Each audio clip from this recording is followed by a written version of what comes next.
Hello, everyone. Thanks for joining on time. You can see already 19 members joined, 19 participants in the meeting. Now, I'm thrilled to welcome all of you to SLESA Future Founder Bootcamp presentation session. Today, we got our university teams presenting their final pitches to the investor panel and SLESA evaluators.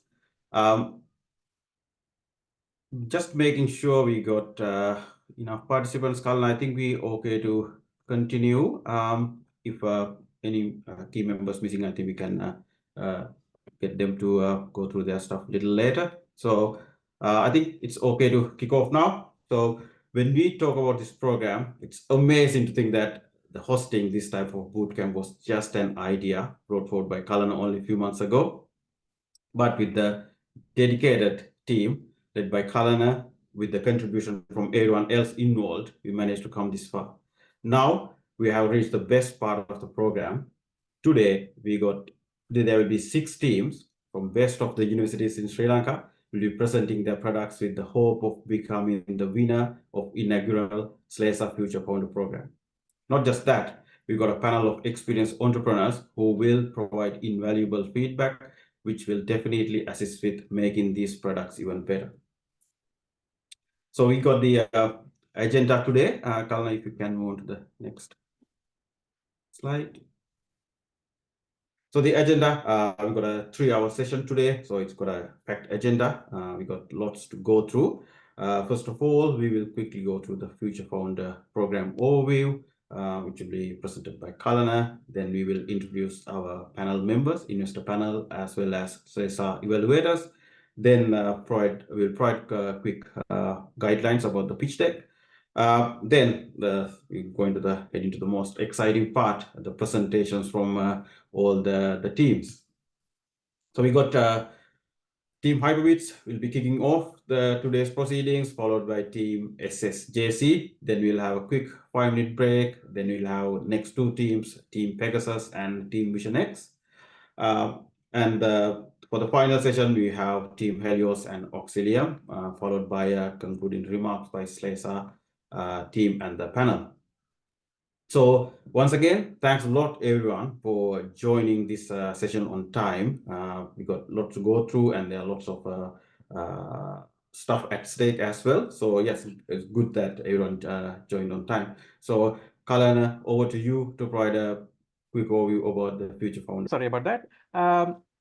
Hello, everyone. So welcome to the final pitch deck in SLESA Future Founder program. We kickstarted this program in the month of March this year with the high school category in Sri Lanka.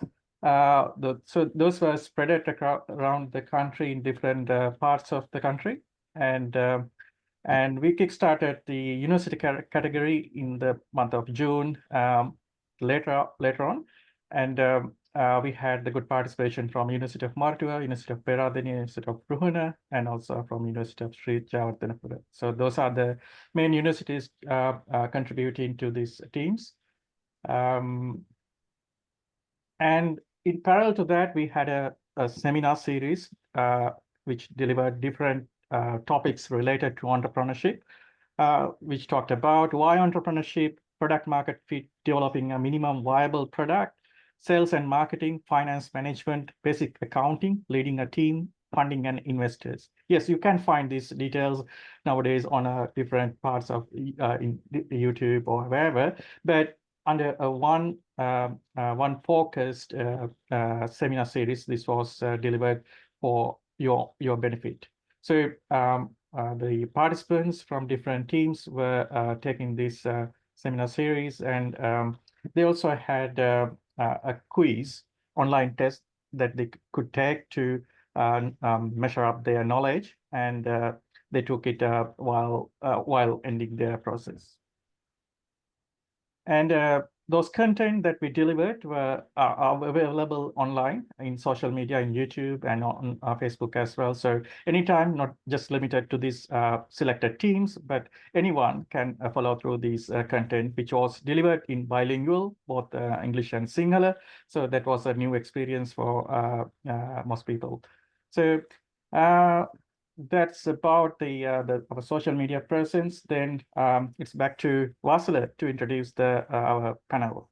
Thank you. Thanks, Kallan.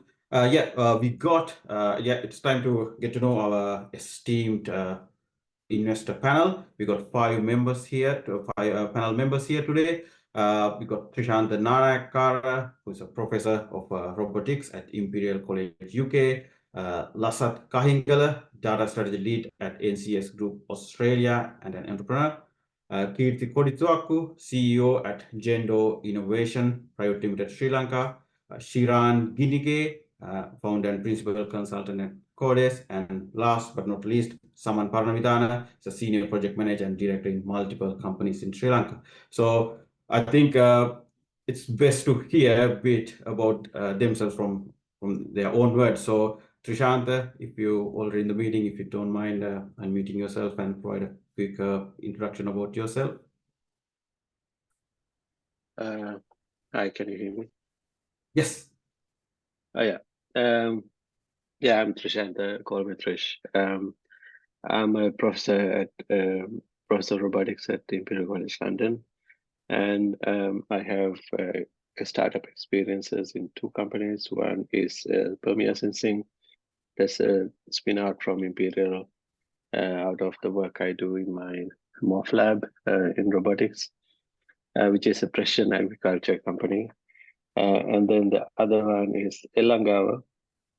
It is a Sri Lanka-based company to minimize the intermediaries between the growers and buyers. So we are using some AI techniques to forecast demand, and we inform the growers what to grow and at what price they can plan it, so they can plan their economics.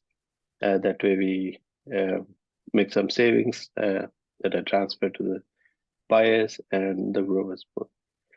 In addition, I participate in many entrepreneurial and enterprise promotion activities at Imperial.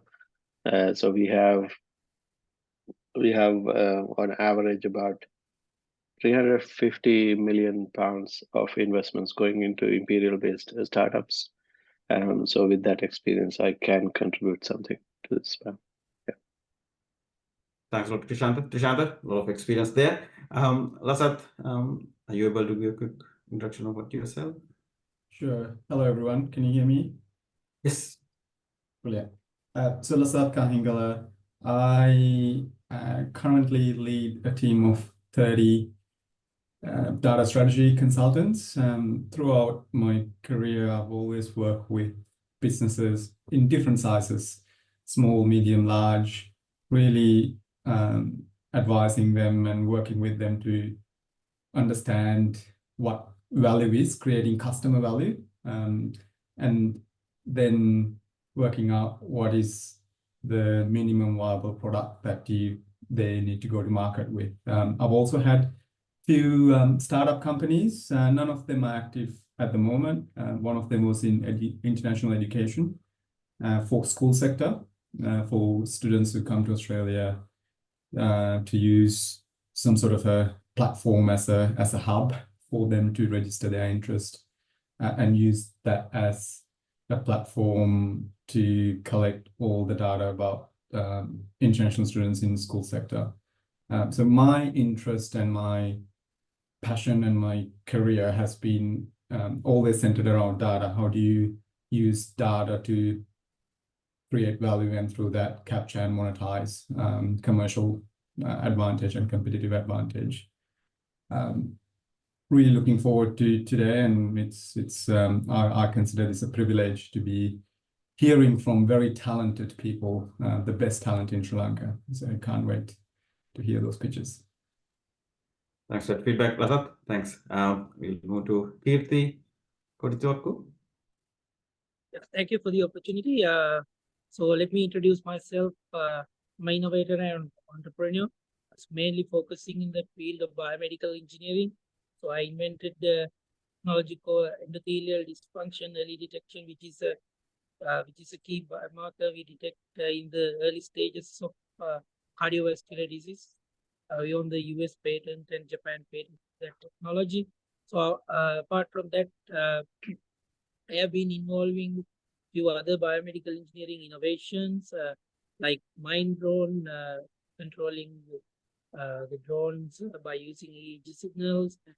I'm doing research about the brain-computer interfacing and also about the vision tech.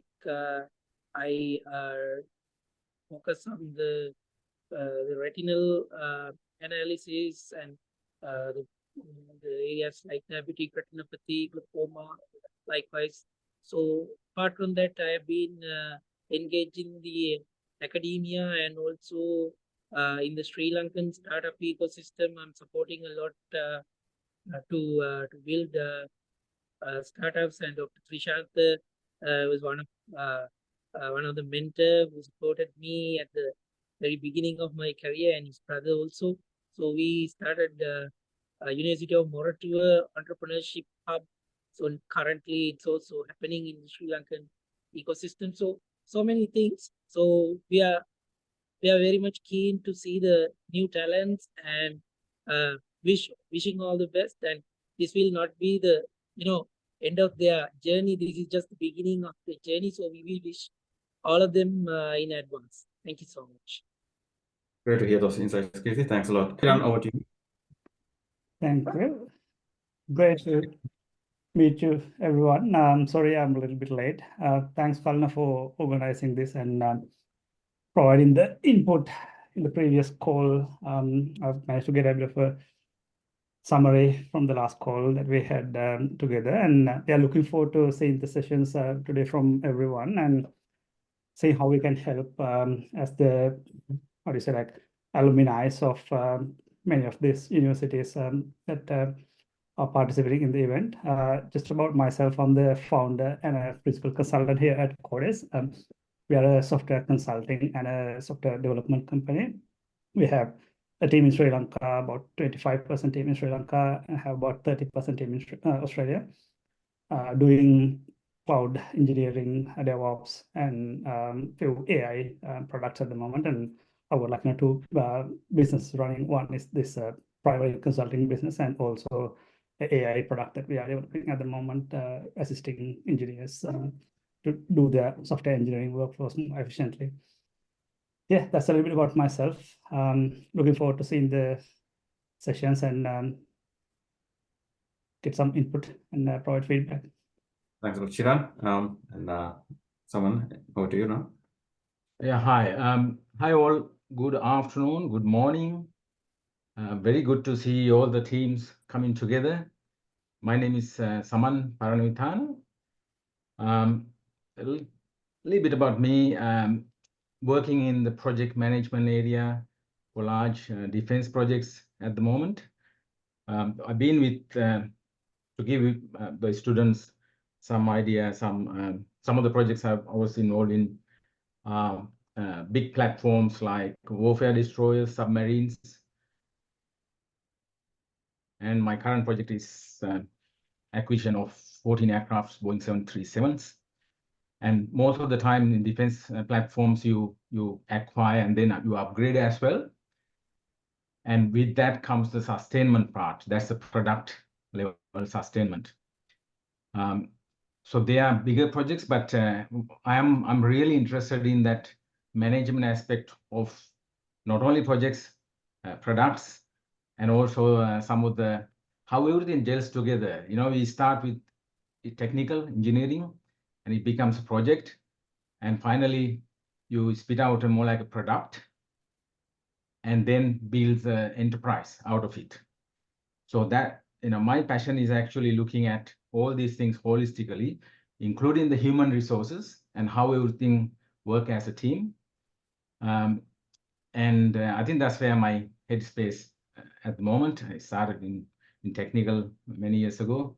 So yeah, looking forward to today's sessions and the ideas that all the teams bring together, and really look forward to it. Thank you. Thanks, Saman. And for anyone who doesn't know about someone who was the treasurer for SLESA as well for the last couple of years. And once again, thanks a lot for all our investor panel members for participating in this event, and also already you provide us such a valuable feedback with lots of insights. It looks like all of these entrepreneurs working in different areas or different types of businesses, but still they still have that entrepreneurship mindset. Definitely, I think this you guys can provide a lot of valuable feedback to these university teams. So yeah, once again, thanks a lot for joining this venture. We'll move on to the SLESA Innovator panel introduction now. So starting actually myself, I'm Vipula. I'm the president of SLESA for the current term. I work as an IT network engineer, predominantly working on IT infrastructure design space. Next is Kalana, probably doesn't need any further introduction, but just to keep with the formality, Kalana, quick introduction about yourself. Sorry. I had my background in electrical and information engineering and PhD in computer vision. I have worked across AI, machine learning, robotics, embedded systems in a range of industries for about 16 years now. Yeah, I'm always passionate about the entrepreneurial spirit, and that's where I'm here. So yeah, looking forward to your presentations. Thanks, Kala. Next is Subhashini, who is our secretary, SLESA secretary for this term. Subhashini, over to you for a quick introduction. Yeah. Hello, everyone. I'm glad to see you all here today and excited to see what you have gotten. Okay, a little bit about myself. I'm a lecturer in University of South Australia. I have been working with students like you for over 14 years now. So I'm really, really interested in seeing what you, what your input is going to be, what your output going to be, outcome going to be today, and interested in seeing your entrepreneurship journey and the first step of your entrepreneurship journey. Yeah. So I think that's, yeah, as Vipula mentioned, I'm the current secretary of SLESA. Okay, over to you, Vipula, to start the session. Subhashini. Okay, so for the last slide before kicking off with our presentation, some quick guidelines about the presentation today. Most of the stuff I think you already know. So each of the presentation will be 12 minutes long. So I kindly ask all of the team members to stick with these timelines, especially because of the limits we got with the presentation times today, considering we got 6 presentations. And each presentation will be followed by 10 minutes Q&A session with the panel. So because we got different viewpoints from each of the panel members, we would like to get the feedback from each of the panel members against each of the presentations. So to make the best use of the time, it would be better if the panel members can limit your feedback up to 2 minutes, not to use more than 2 minutes. For some of the instances, it might be unreasonable, but just because of the time constraints, hope you understand that requirement here. And if any of the discussion need to go any further, we definitely happy to facilitate outside this session today. And also for presenters, make sure you have your video on when you do the presentation to make it more interactive, considering this is a remote session. And the feedback you will be receiving today will be honest, direct and honest, so that you will get the most of the feedback. So it will help for you to make your product even better. And use this opportunity to consider this as an a great networking opportunity for you to improve your product quality, and also get to know like-minded people in this area, in the respective areas as well. And also you may or may not get some direct investment opportunities after this session, but that please don't consider that as something negative, because you already gonna get a lot out of these sessions from these entrepreneurs, direct feedback, and also time to talk to them, get their feedback even after these sessions. So even if you don't get any positive results with the direct investment, don't consider that as the focus for the session today. So with said that, I think we can quickly move on to the first presentation. So sorry, Carla, we got another slide. So this is a quick overview about the scoring. So we got the investor panel who will be providing the feedback and provide some investment opportunities potentially. But outside that, you got the SLESA evaluation as well. The SLESA evaluation is there because we will be rating each of the presentations today and to announce who the winner is in our AGM, which is scheduled on 24th of August. So you got the investor panel side where you will get direct feedback about the investment and potential investment opportunities, and also outside that you got the SLESA awards or rewards as well. That is guaranteed. So whoever with the best 3 teams performing today will be rewarded at the AGM on 24th of August. And this is a quick overview on how scoring will be done. Okay, I think now we are ready for the first presentation. So it's the team HypberBits from University of Moratuwa with their product real-time sign language translation on smartphones. So please welcome team HypberBits with their presentation today. I hope all of your team members already joined the meeting. Just floor is yours now for whoever wanna go with the presentation. Yeah, I'll stop sharing and we can share. May I share my screen? Yeah, sure.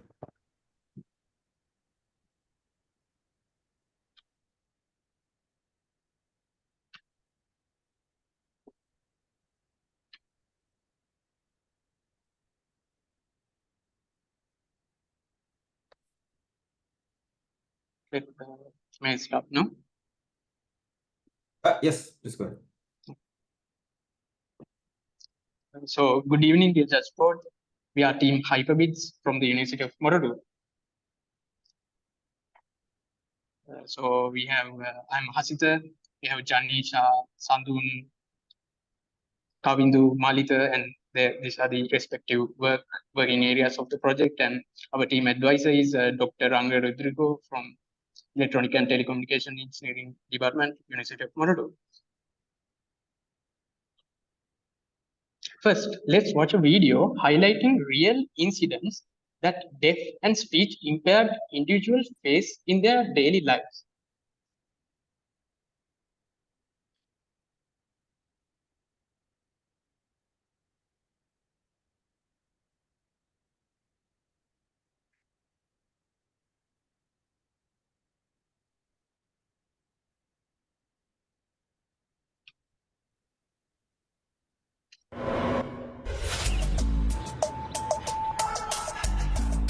Table for 1? Come with me. Your waiter, Tyler, will be right over. Welcome. What can I get you? What? Look, I don't know what you're trying to say, but I don't have time for this. It happens more often than you know. The deaf and hard of hearing at the receiving end of hurtful looks and comments. This incident caught on camera. It's against company policy. I can't do it. A deaf customer typed his order onto his phone at the drive-thru of an Ohio fast food restaurant. I will call 911 if you don't move. But the worker wouldn't take it and ignored the customer.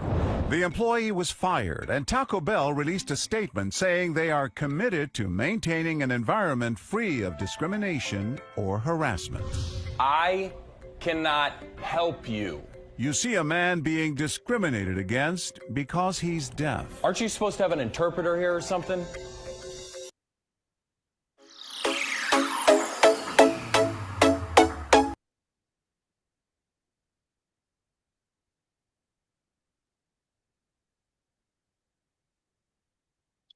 Here, we saw an actual incident that happened during a food purchase at Taco Bell restaurant drive-thru. 70 million. There are more than 70 million deaf and speech impaired people in the world right now who is facing problems like we just saw due to a lack of people who know sign language. But it's not just them. When considering their friends, family members, and neighbors, it's approximated that more than 400 million people in total face a communication issue. But what if there was a solution for this? What if communication with deaf was as simple as a press of a button? A solution where one can easily translate from sign language to speech and speech to sign language. Honorable judges, ladies and gentlemen, that is our solution. Introducing HypberTalk, an app where the communication gap between the deaf and those who can talk no longer exists. So how this product works? Our product has two main features. Language from the device camera feed translation happen like this. First, sign language is translated at a 20 FPS rate to text, and then modified and recorrected through a sequential language model. The second feature is converting speech to sign language animations through a frame generating algorithm like this. It is useful for deaf people. When it comes to sign language recognition deep learning models, one is isolated letter or word level models. The most advanced one is continuous sign language recognition, which generates whole sentences based on full video feed. Our development journey started with very simple isolated letter level translation model like this. Then as the second step, we improved to isolated word level models with our custom dataset we made by combining basic words, letters, and greetings. Then finally, we are working on the most advanced method, which is continuous sign language recognition with sequential models like bidirectional LSTMs, transformers. This is a rough diagram of current architecture we are using. Here we use a bidirectional LSTM to sequentially analyze and extract features from a 20 FPS video feed. We are currently integrated data from 4 datasets to support German, American, Chinese, and British sign languages, addressing regional variations in sign language. Now, many of you might be having the question with all these neural networks, image processing, and frame analyzing and producing algorithms, how can this possibly be an efficient app in a smartphone? Well, actually speaking, our app is very lightweight and fast from the front end for a mobile app. How? Because all neural networks, computational algorithms will be stored in the Django backend server. But the best part of our idea is that it's not just a dream, but a reality. As of now, we have already implemented this design on a mobile app as well as a website. Let's take a look at our demonstration video.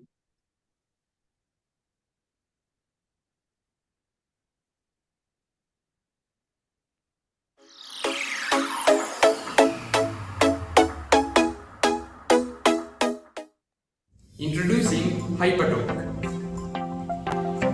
a real-time ASL translator, which could easily translate sign language to speech and speech to sign language. HypberTalk helps those with speech and hearing disabilities to convey their thoughts and can be used via mobile app or through our website.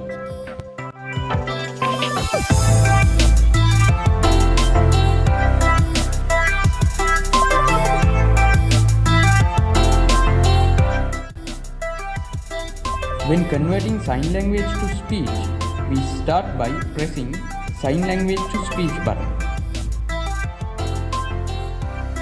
Then, our CNN model and the frame analyzing algorithm will detect your movements and convert them to speech.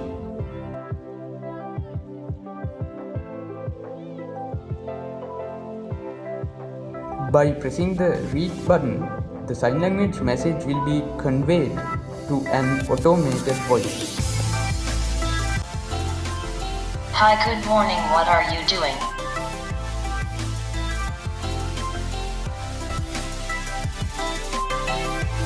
And here you have speech to sign language. Good morning. How are you? When converting speech to sign language, our frame generating algorithm will show you the animation. So this is what we made. HypberBits from disabled to able. So what you saw was our previous model, which we used to translate isolated data and word level translation. Now I'll show how we improved this to continuous sign language recognition, which means we are using large data sets, large video data sets. Here we used Phoenix 2014 dataset, which has German sign language videos at around 100 GB. I'm running it in a high graphic server in our electronic departments. So here I'll show one video's data element, like now this video is sliced into 20 FPS rate. Now you can see each image displays how she moves the hand. So this is not isolated letter or word level. This is we are extracting all movement from this news delivery. This is a weather forecasting news channel dataset. So now what we are doing is we are referring to latest IEEE CVPR papers like 2023, 2024 CVPR papers. These are the best of the best in world to do this process. So this is what this is a bit improved version of this paper from 2023 CVPR. So what we are getting is now I'll show this is 2009 July 2 image sequence of the one video segment. So this is what generated for that day. This little video, we can see it. It's in German actually. I'll convert it and show you. So the this little video segment, but this entire this is sentence is generated to the model. So this model have around 80% accuracy. It means we are in these are language models like ChatGPT. So the type of models this is the top accuracy, like 20 word error rate, 20% word error rate. It means only 2 words will vary from the actual word. From 10 words, if we give 10 words, it predict 100% accurately 8 words, and 2 words may differ from the original vector. So I think in ChatGPT, these words, ChatGPT like language models, words are represented through vectors. So this it means 2 vectors may slightly navigate to a bit similar vector. It means it will not affect the idea of the sentence. It just synonyms. It gives synonyms, but 8 word will perfectly guess. So these are the latest work we done, and let's move on to the presentation. Previous side left. So Janisha, over to you. In our market research, we have analyzed existing apps in the Google Play Store and Apple App Store. HypberTalk's real-time bidirection translation capabilities set it apart from existing solutions. Just sorry to interrupt. You got about 30 seconds. So if you can wrap up quickly, it's good. But don't do it too much. So if you take your time, same time, but just try to wrap up quickly as well as possible. Yeah. Excuse me. Am I audible? Yes. Yeah. Yes.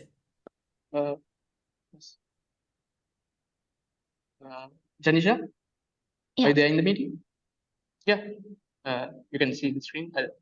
You can see. Yeah. We have only 1.5 minutes. Next slide.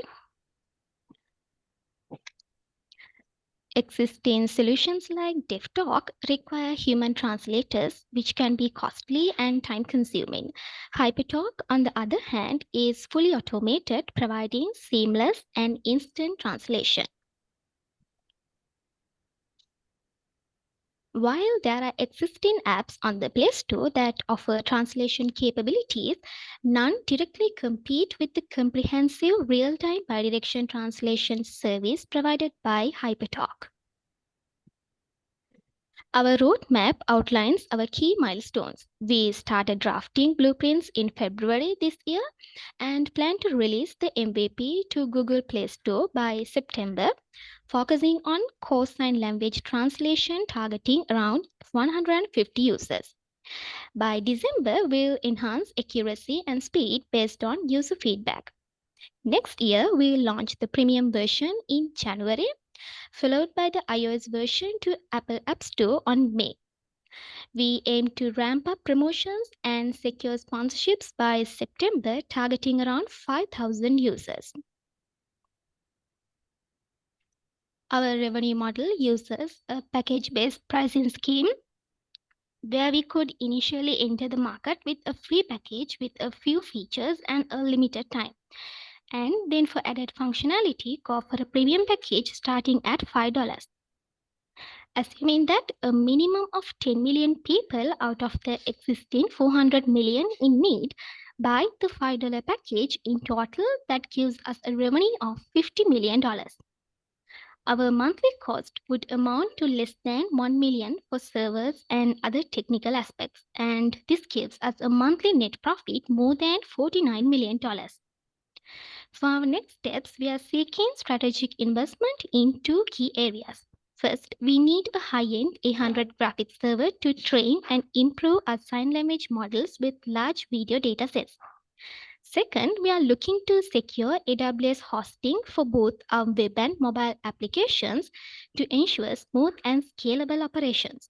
In exchange for this, we are offering an 18% equity stake. Thank you for your time and attention. We look forward to your questions. Thanks, team. That was quite a captivating presentation. And now it's over to our investor panel to ask some questions. I'll start with Trishant. Your thoughts? Can I ask? All right, thank you. Thank you very much. It was a nice presentation, but I have few comments. One is, I think you spent too much time on technical details at this point. I think in a business pitch, you don't need that much technical details. Like focus more on the value addition and then the user side. So one question is, how did you engage the user, the real users who are using sign language as a daily thing from the design phase itself? Like, did you talk to them? Yes, or actually, we observe the current market in Google Play Store and Apple App Store. In Google Play Store, we saw some apps like HandTalk, which have around 5 million users downloads from the Google Play Store. No, that's not what I'm meaning. So when you design, like, so did you talk to real users in Sri Lanka? Yes, did you analyze what they really want? Yes, like sometimes, yes, because sometimes like you don't have to solve all the technical problems, right? So you have to prioritize what is important for them, and then solve the most important things. Like, so what, like, if you can tell me, what are the first two important things for them? Actually, now we are planning to implement learning features actually in the app, because it will help to friends and neighbors of sign language users to learn from the app. So we are planning to add additional pages for learning sign language plus the translation options. Did they say that? Yes, I think most. Or is it an assumption? No, not assumption, but most of the apps have the features like that, and we went to a few. Yeah, I think you should talk to them really, and then Yes, ask them what the is one really issue is important. that in Sri Lanka, there were regional variations in sign language. As I mentioned, we are using Yeah. 4 data sets: American, Chinese, German, and British. So in Sri Lankan sign language, it's a bit variated from what we are using, because we need very good quality data sets to do this. For Sri Lankan community, we don't have data sets. So that's one issue we are facing. Yeah, that is why you have to really talk to them and then record from them with permission. Of course, that's a and good then idea. use that. So, and then there's huge variation, just like other languages. There's huge variability across different regions and countries. So that is first. And about your cost structure, you mentioned your cost is the server cost, which is $1 million. No, I think it is hugely underestimated. That is not the only cost, right? So you have huge operational costs. You have labor or staff costs, engineers. You have staff to pay cost, them. I don't think even the ChatGPT, one of the largest companies, they have very little amount of people for this type of work. To our model, actually training the model, it requires the most of the power. After training the model, like I mentioned, we need high-end graphics. What I screen shared is was RTX 6000 graphics. So if we have more powerful one than like 800 graphics, it will be very great for our speed up the process of training. After training the model to implement it, we don't need that type of high-end graphics because we are not training the model. Like it already trained, we are getting the trained model to give you access like ChatGPT do. Okay, so the third question, I think I asked the second question. Third question is, you have this on the app, and then how much latency do you have? Is it like you said it is real time, but did you really calculate like how real time it is? You have instant translation, which is slightly different from deaf talk. For instant translation, you need more computation, right? And can a normal like iPhone, like what are the computing limitations there? Yeah, like it's actually do you like need to have a very high-end iPhone, or like what are the limitations? I don't think, because my phone is a very low-end phone, Samsung phone, little phone. So, but it also work with it. It's like a WhatsApp call. In WhatsApp video calls, they are sending video frames back, and then go to the server and giving the video feed to another user. So similarly, what we do is like feeding the video stream to the model and then translated it into text, and we send text, and in the receiving app, we are converting it to voice. So it's not that impossible. Has it, in interest of time, I think we'll move to the next panel member as well. I think great discussion there as well. So we'll move to the next panel member. Lasat, you got any questions? Yeah, first of all, well done. I think as a purpose to bring equality to the world, there's a great need, and there's an increasing acknowledgement that we need to do more in this space. So well done for you to pick an area that is not just needed, but also really addresses human equality. The comments I have is probably a bit similar to was it Prashantha's comments. I think what I would have liked to see more is it's a huge market, right? To say the deaf community, probably zoom in on specific scenarios and perhaps even a specific segment as a starting point and understand their needs with a pilot group. Because a big part of this will come to the usability aspect.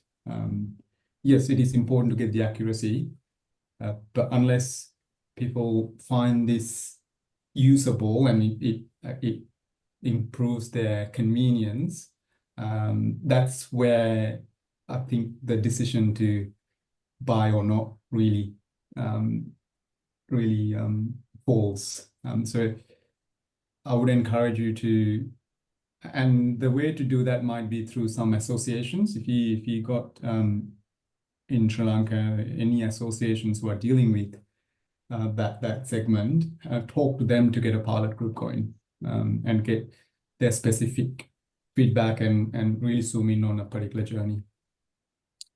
Also from a pure business perspective, this goes, probably you might think this is contradicting to my first point about this being a really great cause. There will be a lot of people who are thinking about this aspect. So my initial thought was, well, the big players who are investing a lot of money into wearables, are they thinking something similar? In other words, what's the barrier to entry for this? Wearables, but I'm sorry? Barrier to entry. So someone who's big players who are already producing a lot of wearables to assist with daily needs, what's stopping them from doing something similar?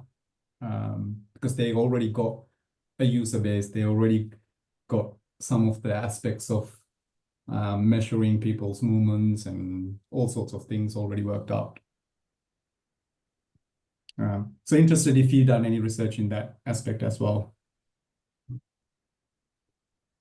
I'm not expecting you to answer these questions right now if there are more considerations, and I'm happy to keep chatting.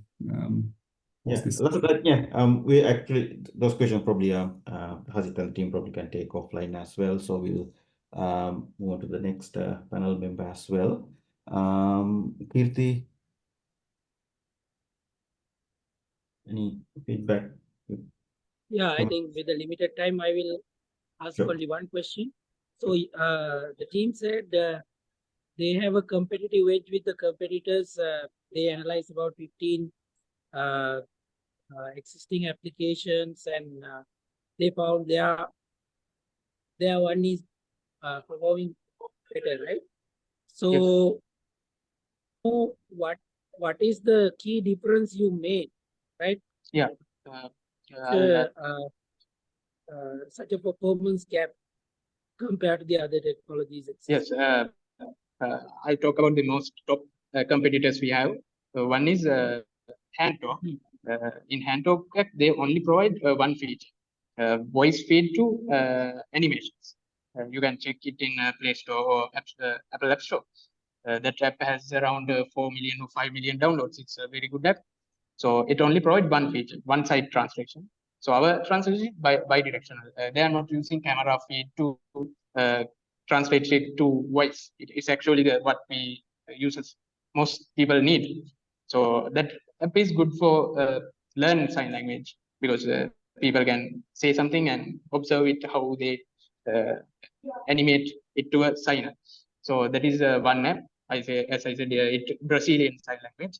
So it has around 4 million downloads in Google Play Store. So it's from 400 million, 4 million we achieved it. It recently is around 5 years ago, I think. So next up is from Dialog Garcia. They released a recent no, I think you are not. Yeah, hold on. So yes, our one is. What I asked was like, so there can be multiple different features, but you are talking about a performance gap, right? So what is the main technological change you did to achieve such performance leverage?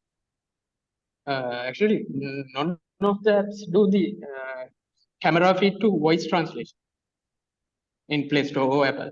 So it's a key feature we offer that other apps don't have. And this app is deaf desktop. It offer it's like a pick me Uber, like someone joins with our I'm talking with the signer and I don't know sign language. I need to talk with the deaf person, so I can quickly book a sign language translator, human sign language translator, and he'll join with the conversation and do the translation. So this type of app need a human translator. So what we are going to do is fully automate this system. So it secures users' privacy and a lot of benefits.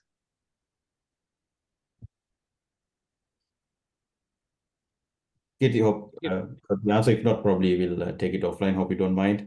Just interest of time. Yeah. Yes. Thanks. Shiran, any if you got any quick comments, feedback? I do have a few questions, but I would probably park the questions for later. The only comment I had, if you can go to that equity options slide real quickly, who is sharing? What slide? Sorry. The equity options slide that you had there. This one. Yeah. So, like again, similar to the previous comment from Prashant, I think this looks a little like, again, as an investor, shouldn't be probably sort of saying this, but when you look at this equity model, it is not really a accurate equity model based on what I can say. Like 400,000 rupees. It doesn't say like, for how long this investment is going to be utilized for, and how what are the areas that you are planning to utilize. I can assume it based on the first 2 points. This is for the hosting cost and compute cost. But like essentially, like Kirti mentioned, Krishanta mentioned, there's going to be a lot more other expenses like sales, marketing, and then you'll have to sort of employ people. Yeah, likewise. So that equity doesn't tally up. Also, that amount that you're looking for investment doesn't tally up with the equity you're hoping to give away. That's my only comment. But regarding questions, I'll probably arrange that later to get more understanding about the actual, sort of features and the competition and so on. Yeah, actually, we focused on the development of the product and other advertising and sales in this stage. This is a rough idea. Actually, this slide shows a rough idea, subscription plans, and the maximum cost is around 4 lakhs. So we have to do more analysis to go to this stage. Still, we are in the development process. Until releasing to Google Play Store, we are still not finalized everything. So we can, if someone interested, we can do it with the proper analysis. Yes. Okay, we'll quickly move to the other panel member as well. Someone, any comments? Yes, I think from my perspective, first of all, well done. Your technical approach seems to be reasonably on track, and also the community benefit. There's no doubt. But the area that I think you should be focusing on more is how to reduce the risk for the investor. Because from investor point of view, I think they can see a lot of risks in here, especially going forward. And not only the equipments and things like that, about the team. What is your plans? What down the track? How this thing can become from a small MVP to make it a bigger product that is marketable. So that's the area I think I'm obviously not seeing that much, because fully understand you are very excited about the MVP or the technical aspects of the product, and understandably you have time limitations to put your mind away from the university, other things happening. So but down the track, I think what's really useful for you to think like an investor and see how you can reduce that risk going forward, because some of these things can be long term, right? So it's not just doing the product, but some of these products can actually move into different areas, not only for the for this particular app, but you can actually further extend. So think about that investor perspective and risk perspective as well, technical or otherwise. Thank you. That's all. Thanks, Dr. Saman. And back to the HypberBits team. Great presentation. And actually a great start to our session as well. So yeah, once again, thank you for your effort. It was a captivating presentation. Look forward to have further discussions. Hopefully have some further discussion with the panel as well. Thank you. And for the next presentation, Kalana, if you don't mind sharing a slide deck, or actually I got here. We got the SSJC team from University of Brunei with their product, the mushroom grow media filling machine with automatic bag feeding unit. So please welcome SSJC team from Brunei with their presentation. Okay. Good evening, everyone. I'm Sajini from Faculty of Engineering, University of Brunei, representing SSJC team. Our project name is the Mushroom Grow Media Filling Machine with Automated Bag Feeding Unit. Especially here, I want to say, due to the high value of novelty of our project, a research paper abstract already has accepted in international conference, which is organized by National Engineering Research Department of Sri Lanka. Also, we are currently processing of patent applications via UOR to NIPO. So like that, this is indicate our project is really high value for the society.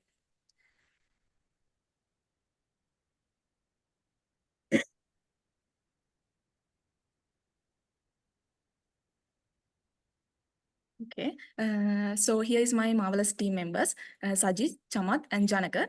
Our supervisor is Dr. Galage, who is our department head, and Dr. Srimal is our co-supervisor. In day-to-day life, according to this slide, you know how much people are really interesting to eat mushroom, which has highly nutritious value. You can see according to this image, mushroom market has increased in each year. So via our project, this mushroom cultivation productivity will be increased. It's not only applicable in Sri Lanka, but also in the world industry. So talking about the customer base of our project is commercial mushroom farmers, agriculture entrepreneurs, and small scale farmers. It is the newly touch point rather than other machines. Oh, here you can see the video and you were able to understand how currently process going on the industry and how it has become so hard, time consuming, high ergonomics impact. Like that, there has several reasons. So talking about the pain points, it is the core reason of our design. We will directly overcome these reasons. They are labor extensive, highly labor cost, like that. So via our project, we are automate the mushroom of the bag feeding process and the bag holder. By the way, it increased lot of novelty, which I have mentioned in here. So here we have include several alternative conceptual designs. All they are really comparative to each other and really suitable for the industry. Among these conceptual design, we have selected design number 1 as the best one by using weighted district matrix because it got highest marks, and also I have included some reasons behind of that selection. So thank you very much. I invite my Sajid to present the presentation.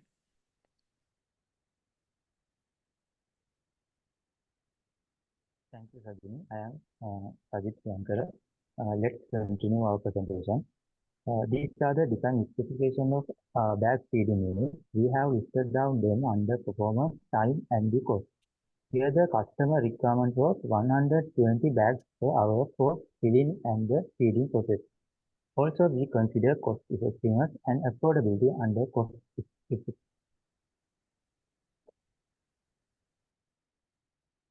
This slide shows our finalized 3D design drawn by SolidWorks software. Repetitive action of each component can be seen very clearly on the 3D animation, which is shown right hand side. Here you can see the parts of bag zipper which is used to hold the bag. Motion of the bag doors has been acquired by stepper motor and belt-driven mechanism.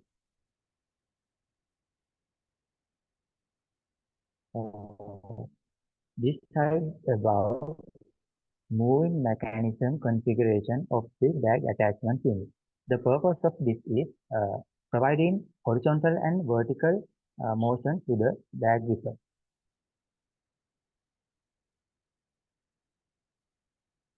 We use this setup to open bag mouth. Bag mouth is opened using negative pressure in both sides of the bag as well as one moving suction cup.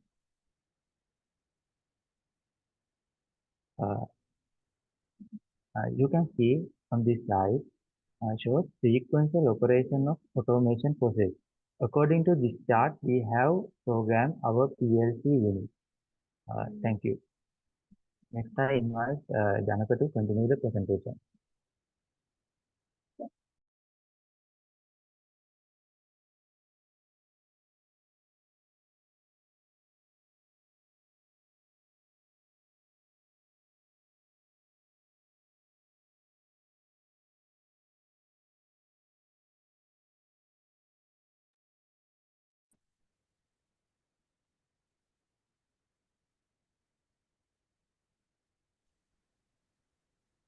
Thank you, Sajid. I am Chamath Kalhara. Let's continue the presentation. This is a video of our prototype developed so far of the machine. Let's see it.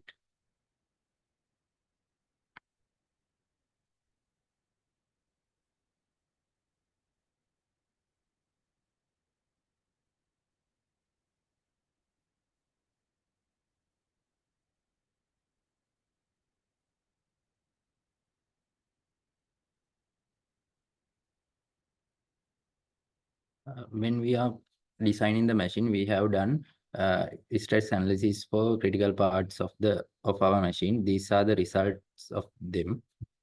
And this slide is about product market fit of our machine. As the problem, we have find that manual bag feeding method to the mushroom grow bag filling machine is labor intensive and inefficient.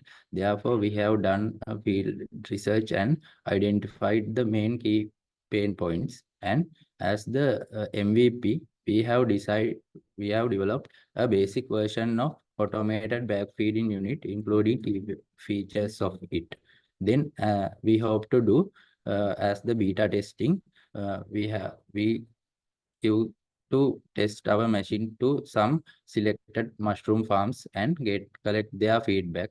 And in the runaway organic growth stage, we have to manufacture our final machine for the market. And next, we have to improve and optimize it in focus scaling, product distribution, and gather the feedbacks.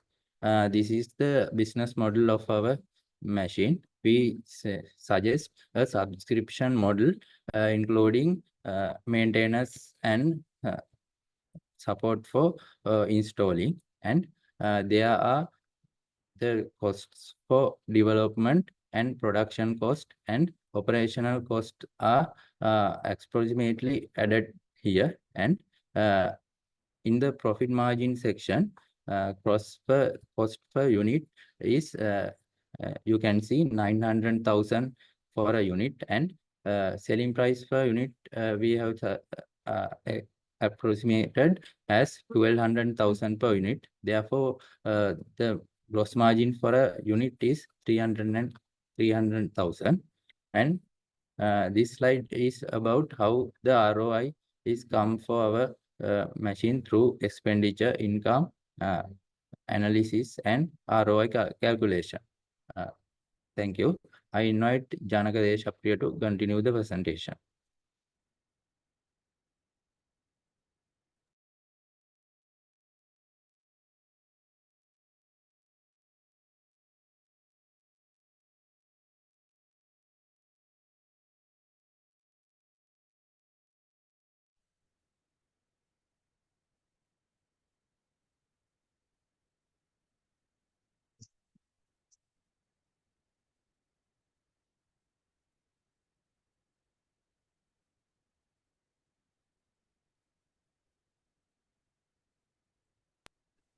We cannot hear.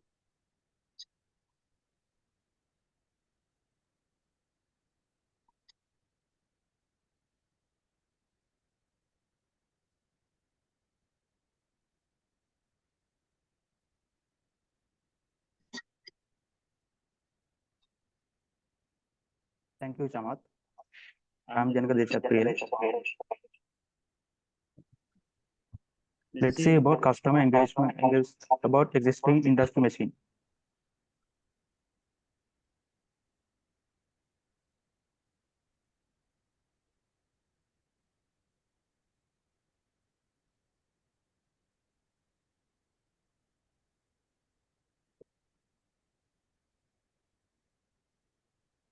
Due to time limitation, we include the other custom feedbacks in the extra slide beyond the presentation. Interrupt, getting a bit of an echo. I'm not sure whether it's just me or everyone else as well. Yeah, I think two people have the microphones on in the same space. Seems if other person can mute, we'll be able to hear clearly. We got about like 1.5 minutes presentation time remaining.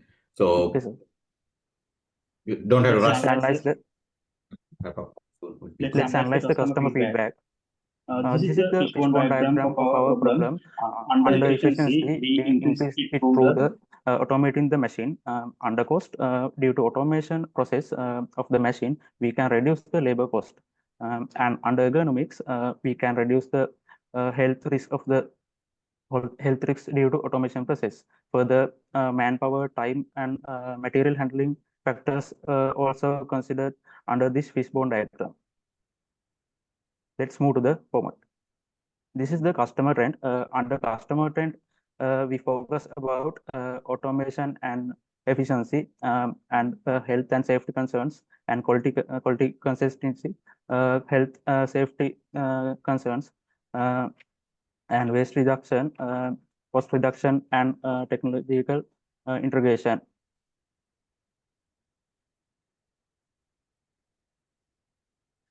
This is the roadmap of our project for 2 years. Up to now, we have done fabrication and some test scenarios. This is the projection for cost and income of our project for 1 year. Let's move to the next slide. For potential investors, equity and share, we can negotiate based on the investors' value addition. For this project, we are seeking one investor. This is the summary of our presentation. Our problem is the manual feeding mushroom grow back into the machine is time consuming and labor intensive. To overcome the problem, we have developed grow back feeding unit within a mushroom feeding machine. Under traction, we have engaged with mushroom owners and farmers and machine operators and agricultural experts, and we have organized field visit to mushroom farms. Thank you. Okay. Another great presentation. Quite impressive. Just making sure you all done with your presentation. I think it's the case. Just, the slide. Yeah. Another impressive presentation. It's making it hard for us as evaluators.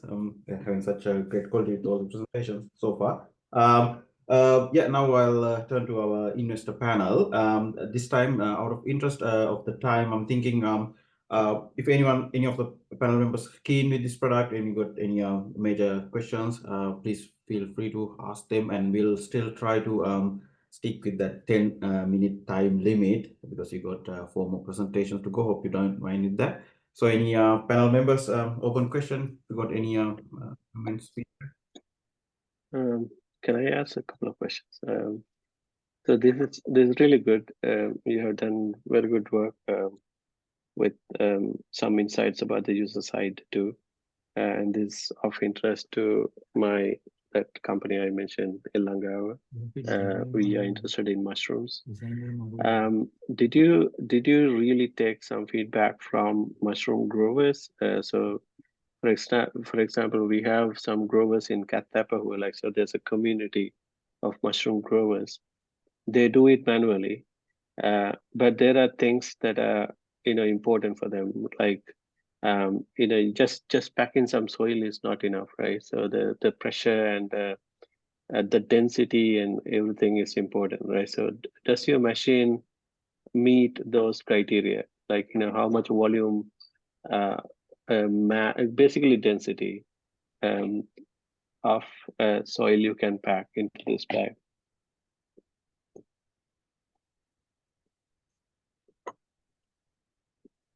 Or did you get any feedback from real growers? Quality assurance or anything did you do? Yes, sir. We talk with the customers. They are normally using in Sri Lanka 9 inches diameter bags. So we are mainly focusing about that. So our feeding pipe also dimension is like that, slightly small to insert the bag to the pipe. So like that, we are currently focusing on the Sri Lankan industry bag size. So yes, sir. It's just a bag size, like, so you are packing soil into it, right? So yeah. Can it do the same density of soil packing that a manual worker would do? Yes, sir. Yes, sir. In currently there has this kind of existing machine. So they also told about us. Normally there has some kind of errors means some kind of rejected bags. So due to pressure density, they are just only looking at the sample means bags by naked eye, and if there has air bubbles means some small spaces, then they will reject it. So they told us there have in our machine mechanism there has some spring tension mechanism, so the tension will be give very unique mean evenly. So that so they are that's the reason we are very ensure the tension and the compression of the soil sample will be really great. So they also really happy about that. Otherwise they say we have to reject that samples. So yeah. So like, how does it compare with the closest competitor in the local market? So who is the competitor? Yes, we have research. We have done a great research. So in that time, you can see this image. This is the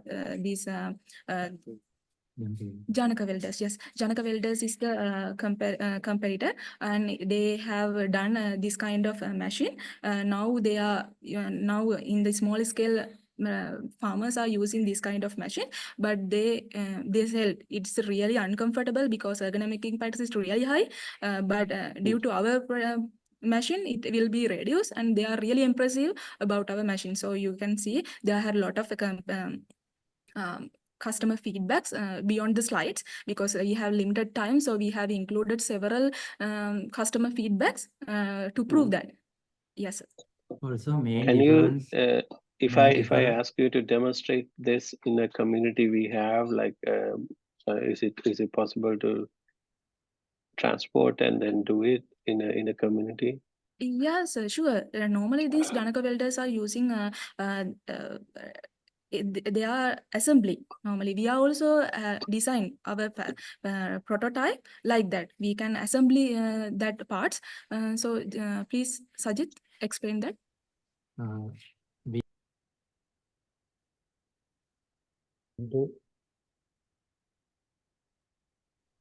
Our machine can separate into 3 main parts. It doesn't matter, Sajid. At this point, I'm not very interested in about technical details. Like, I'm interested in knowing how many units you can, let's say, produce without any breakdowns. Like, so, how robust this machine is.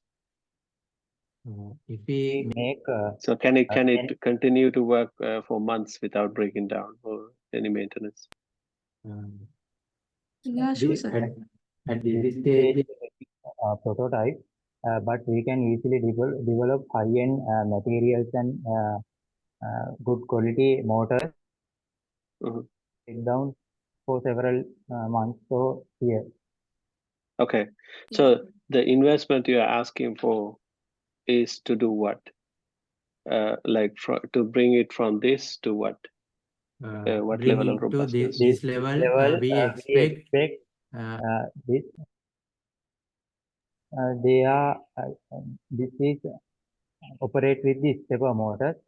If we have any financial support, we can implement this using pneumatic cylinders.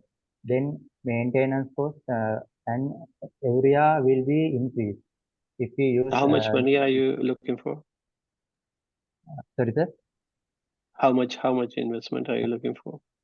At least 9 lakh we expect. In Sri Lanka in rupees. Sri Lanka rupees. Okay, for what equity? Sorry, sir, we didn't get you. What share of the? Yeah. 50. Yeah, 50%. 50. 50. Yes. In this stage, yes. I think okay, it's maybe too much. But okay, I'll leave it to other people. I want to follow up with you. Thanks, Dr. Shanta. Yeah, we got a few more minutes left. The Q&A session for this one. Any other? No, I'll follow up offline. I'm interested in this. Sure. Any other panel members got any questions? I have one question, but yeah, I'm not in this field. You said you applied for a patent, right? Yes. So it's a processing, sir. Sorry to disturb you. It's a processing, under processing. yeah, I know. Have you done a patentability search for that? Yes, sir. Throughout the research, we are really do a great vast research. So in that area, we will get to know there has a large scale, but not in the small scale. So we just research mean do in a limited area. Limited mean we only can Google Scholar like that. We will search it, but we try. Yeah, but No. I'm asking. Yeah, you better ask the NIPO to do a designated patent search. That is helpful for you to secure your IP. That's why I can advise you on that angle and maybe investment structuring and those kind of things. But I'm not expert in this field. Yeah, I think Dr. Trishant is quite keen with your thing. Yeah, I'm keen, but I want to know the quality, like how how robust this is, and then how much value it can add to the grower. Yeah, sir. Sure. Currently in this stage, our research paper abstract is currently it's accepted. So it gives some kind of confirmation for us. So yeah, sir. Full paper submission is also really completed in recent days. Yeah.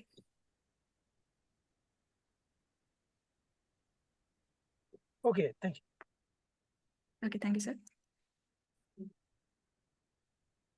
If there are no other questions or comments from the investor panel, I think we can conclude this presentation as well. Once again, thanks a lot for SSJC team for your wonderful presentation. We got team Pegasus with the next presentation.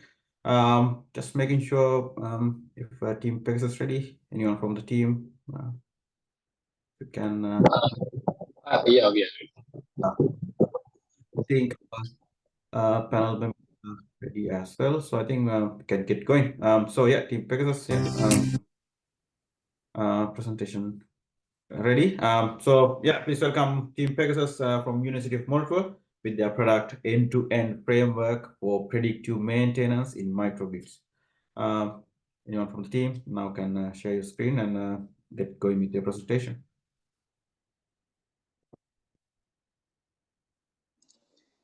Hello everyone, can you hear me? Yes.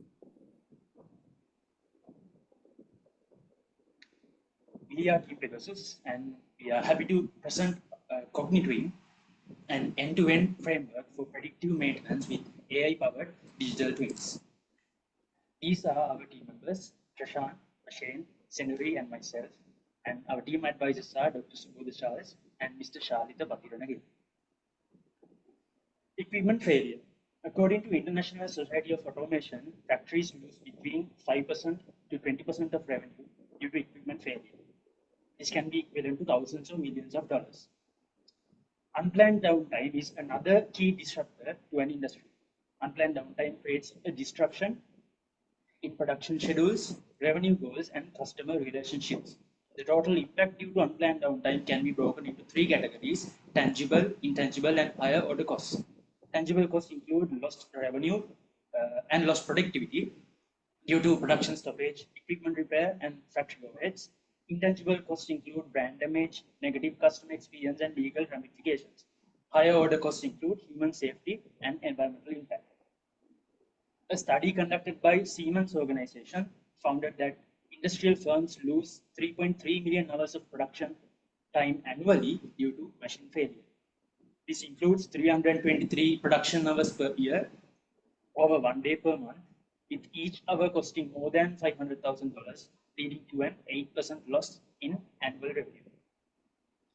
Well, what are the available solutions?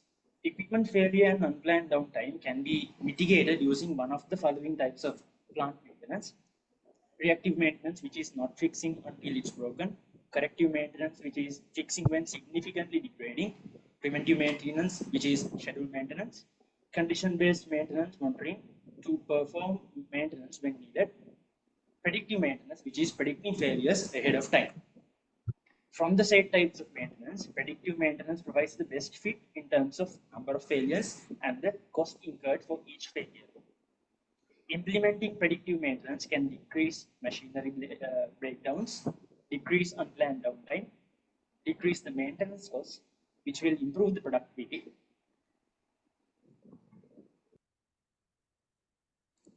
Who are the big players that provide predictive maintenance solutions? Some of them include General Electric, Siemens, IBM, and ABB. While all these players have their unique strengths, some of the weaknesses that we found in their solution were lack of customization, focusing only on large enterprises, and the need for severe learning curve for deployment. Our proposed solution includes the following main components: predictive maintenance and digital twins.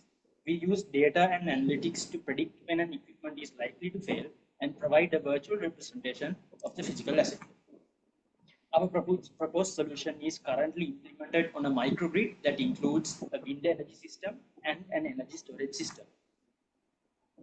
For the wind energy system, we have developed custom hardware for data collection on a vertical axis wind turbine. For the energy storage system, we have developed custom hardware for data collection on a battery system. We have tested our hardware on the physical assets, collected and stored data in a cloud database. We provide data analytics, including anomaly detection, fault classification, and RUL, remaining useful life prediction. This is a high-level overview of our solution. This includes where we capture weather data using Open Weather API, inverter data including current, voltage, and error codes, wind turbine data and battery data from our custom hardware. All data is integrated using Microsoft Azure. Digital twin solutions are provided using Unity 3D. Here you can see a demonstration of the digital twin. What you can see here is actually an exact virtual representation of the physical asset. You can see the vertical axis wind turbine and the battery system. These are real-time data from the wind turbine system. And these are real-time data from the battery system, which includes state of health, remaining capacity, and individual cell voltages.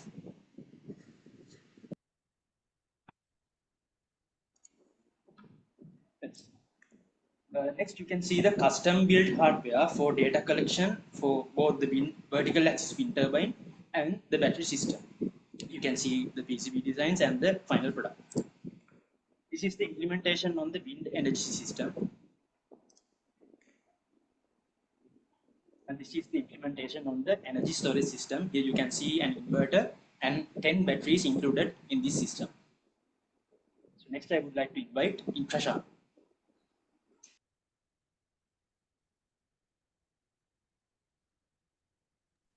Thank you, Shivan. Yes. So our models for predictive maintenance comprises of main three categories. First, we develop anomaly detection models. Then we classify the anomalies we found using the anomaly detection model. Lastly, we predict the remaining useful lifetime of these machines. Anomaly detection involves an autoencode-based architecture trained in an unsupervised fashion. This modeling. Okay, we background noise. I'm not sure whether you can do anything about it.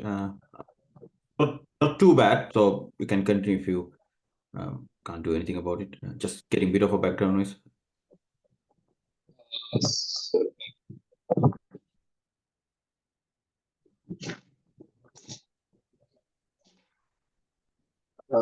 Shall I continue?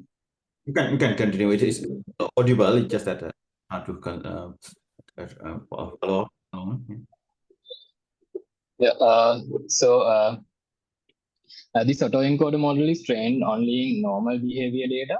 So once a small anomaly occurs in the system, the machine learning model knows that it doesn't belong to the normal data. So this is one result from the fault we identified using a custom dataset. Here we can see this fault identification is where the actual company has identified the problem. And this is where the model identifies that there is an anomaly. So we can see that we can detect an anomaly around 120 time steps earlier, that is around 20 hours. These are some results we obtained from our model, anomaly detection model compared with the baseline paper.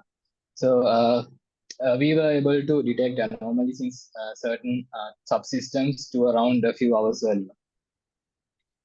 Then we plot these data points related to anomalies. We can see clear distinction between each anomaly.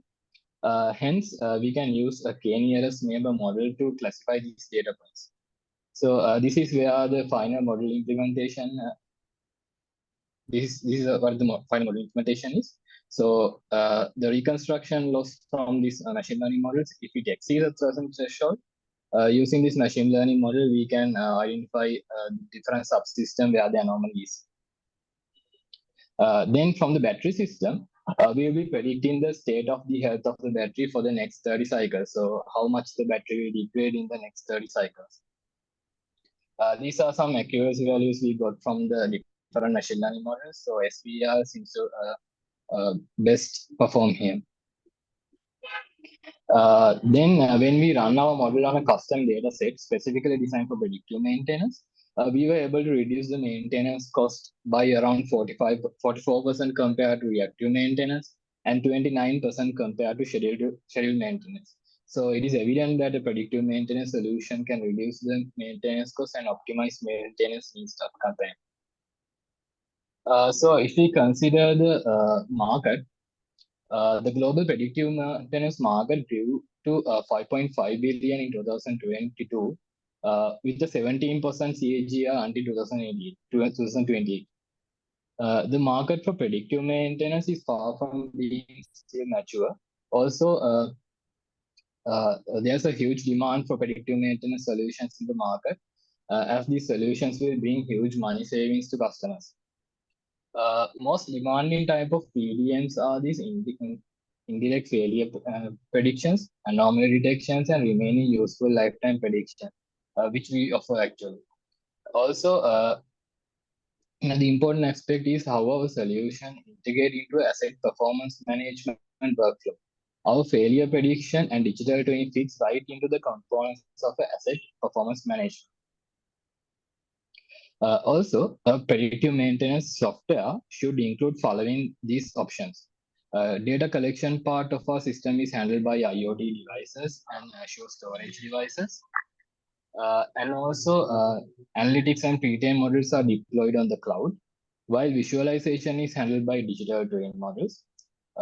In prescriptive actions, we are also thinking about integrating a large language model to give prescriptive actions with the anomaly we are detecting from the machine learning models.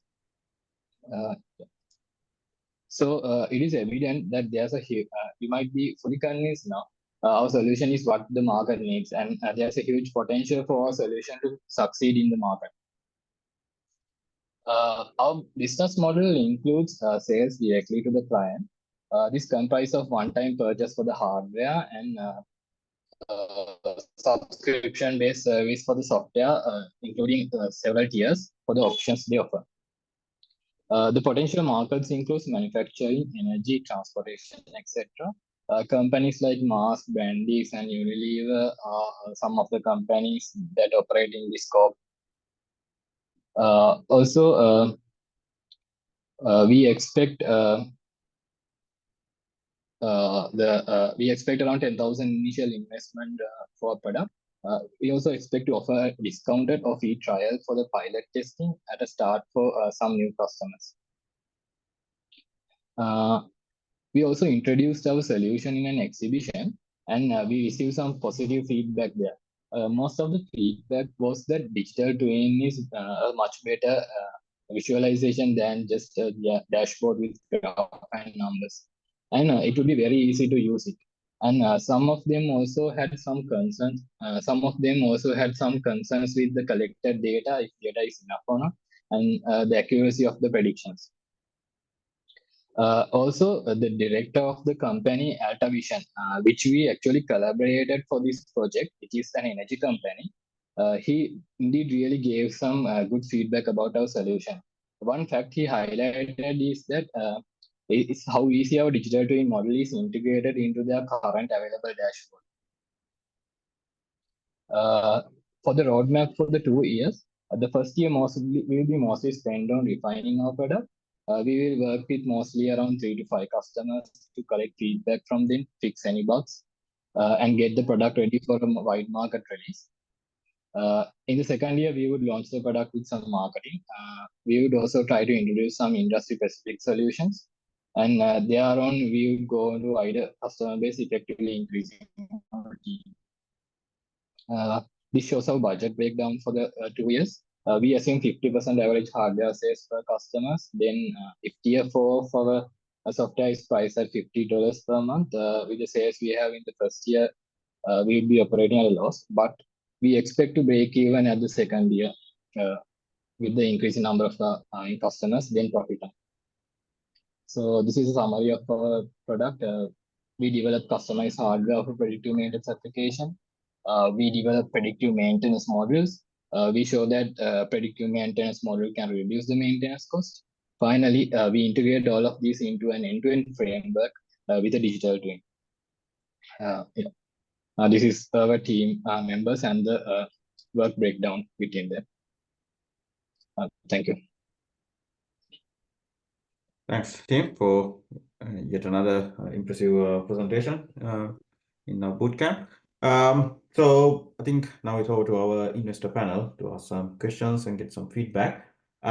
We thinking of following the method of whoever keen, whoever the panel member keen on this product to go first and ask some questions, and then the other members can utilize rest of the time of the 10 minutes of Q&A. Over to you, investor panel.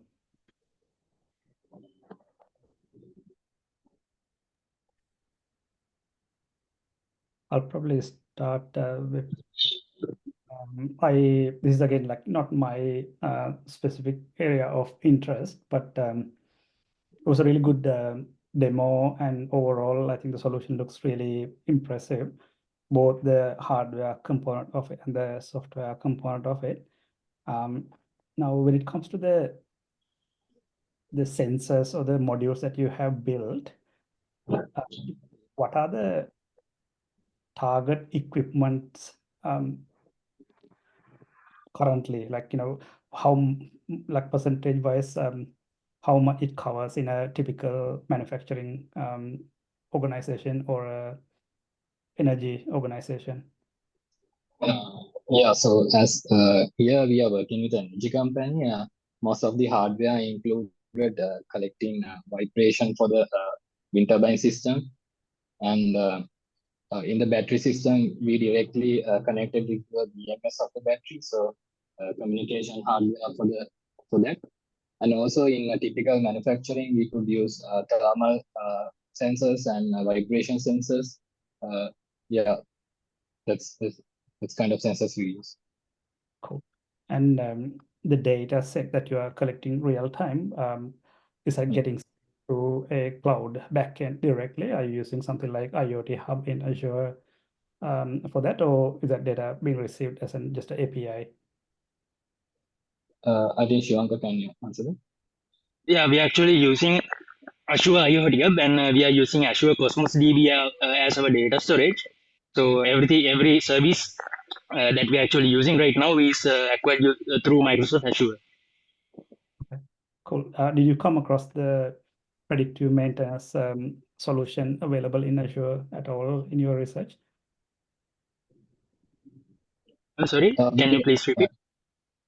Yes, there's a predictive maintenance solution available in Azure just built around IoT Hub. Did you come across that when you're doing the solution? Yeah, no, actually, we researched from the beginning the models we could use. So in Azure, I think we have pre-built models for that. So in this case, we started from the sketch. Yeah, cool. If you can go back to that equity slide. Not this one, the one that had one. Initial investment of 10,000, and what equity we are looking for here? It's around 20%. Okay. And what is the runway for this investment based on your current projections? Runway as in like how long you think you need to you need for getting the product out using this investment? Yeah, so our plan is to so in the first year we'll be mainly working with 3 to 5 customers, and with the second year we'll be launching to a wider market. So the investment will be mainly will be for the 2 years. Okay. And those 5 customers, have you identified those customers already? Yeah, so actually we are now working with the energy company, that's their division. So so the next few days, our next target will be getting into one of the apparel companies into our customer base. Cool. Karan, I'm keen to have a follow-up chat with this team. We can probably use it. Yeah, sure, we can arrange that. Thank you.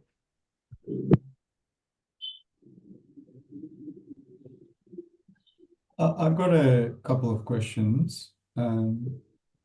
Actually, on this slide,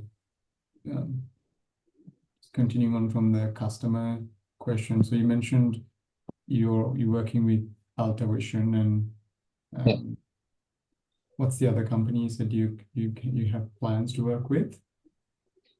Up now it's only Alta Vision. Right. So help me understand, what's your ideal customer profile? Alta Vision is a energy company, from what I understand, who provide energy solutions to different manufacturing companies, even residential consumers, right? Who wants to get solar panels and battery solutions. So I see them as service provider to energy consumers. Is that the type of customer you're targeting, or are you targeting more end energy consumers as well? Mostly at this stage we are targeting these companies. So at the first stage of the project we looked into mass actually. So but we didn't get a chance to work with them. Then we started with Alta Vision. So that's the type of customers. Okay, that's good. The second question is around security. So I work with a couple of energy companies in Australia doing exactly this, trying to, or helping them to come up with predictive maintenance models for water as well as electricity, because especially electricity is critical infrastructure. One of the most important things is how secure are these solutions. Have you considered that aspect? As of security, so as of now, we are uploading all the data to the cloud database. So it's mainly Azure database. So we haven't thought really about security in that aspect. Probably I would suggest something that you will need to think about very carefully before you launch it officially. I'm also keen to explore a bit further offline. Sure, Laksa. Thank you. We will arrange some meeting with you. Just one question I had on this one. This is nice presentation, nice product. The digital twin idea is already out there, but just want to know have you thought about expanding into global markets, or what are the constraints that you will have going into the global market? So we haven't really thought about global market at this stage. So it's mainly local. And for a wider market, the main constraint as of now is the data actually. So for this one also, we needed like 2 years of data collected from a single machine. So huge amount of data is needed if we venture out to a specific another market specific to that. All right. Thanks, Trishan. Thanks. Good presentation, team. Good.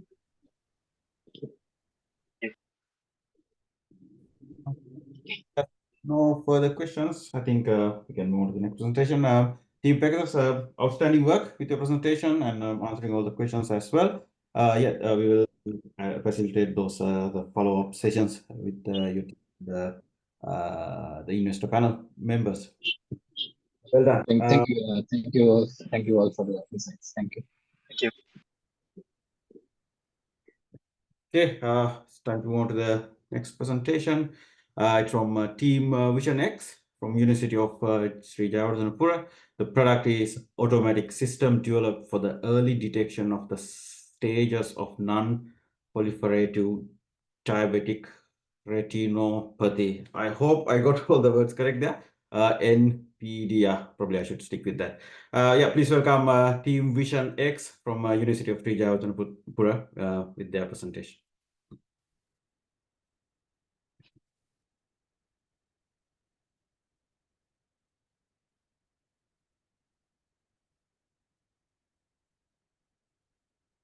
Anyone from the team? Excuse me, sir. Can you allow us to share the screen? Yeah, now it's correct.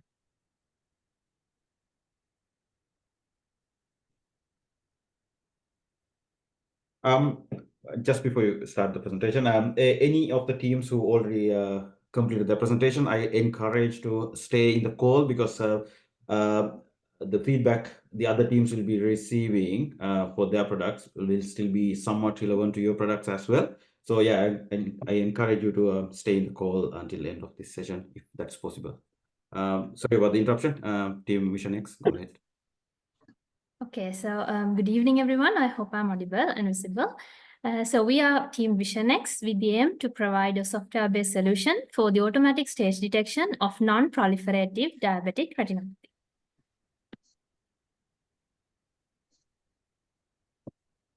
So our vision is to eradicate blindness caused by diabetic retinopathy through innovative, accessible, and reliable automated detection solutions, while our mission is to provide cutting-edge software that empowers eye care professionals with timely, accurate, and automated detection and staging of non-proliferative diabetic retinopathy, ensuring improved patient outcomes globally. So this is our team. We have Senal Fernando, the project lead, who specializes in biomedical image processing and segmentation. I'm Mitara Indura, specialized in image classification and biomedical research. And we have Nimshani Suranga, who specializes in web development and system integration. And we have Engineer Maya Balagala and Dr. Udita Vajjavardhana as our advisors from Faculty of Engineering, University of Sri Jayawardhanapura. So now let's see our problem.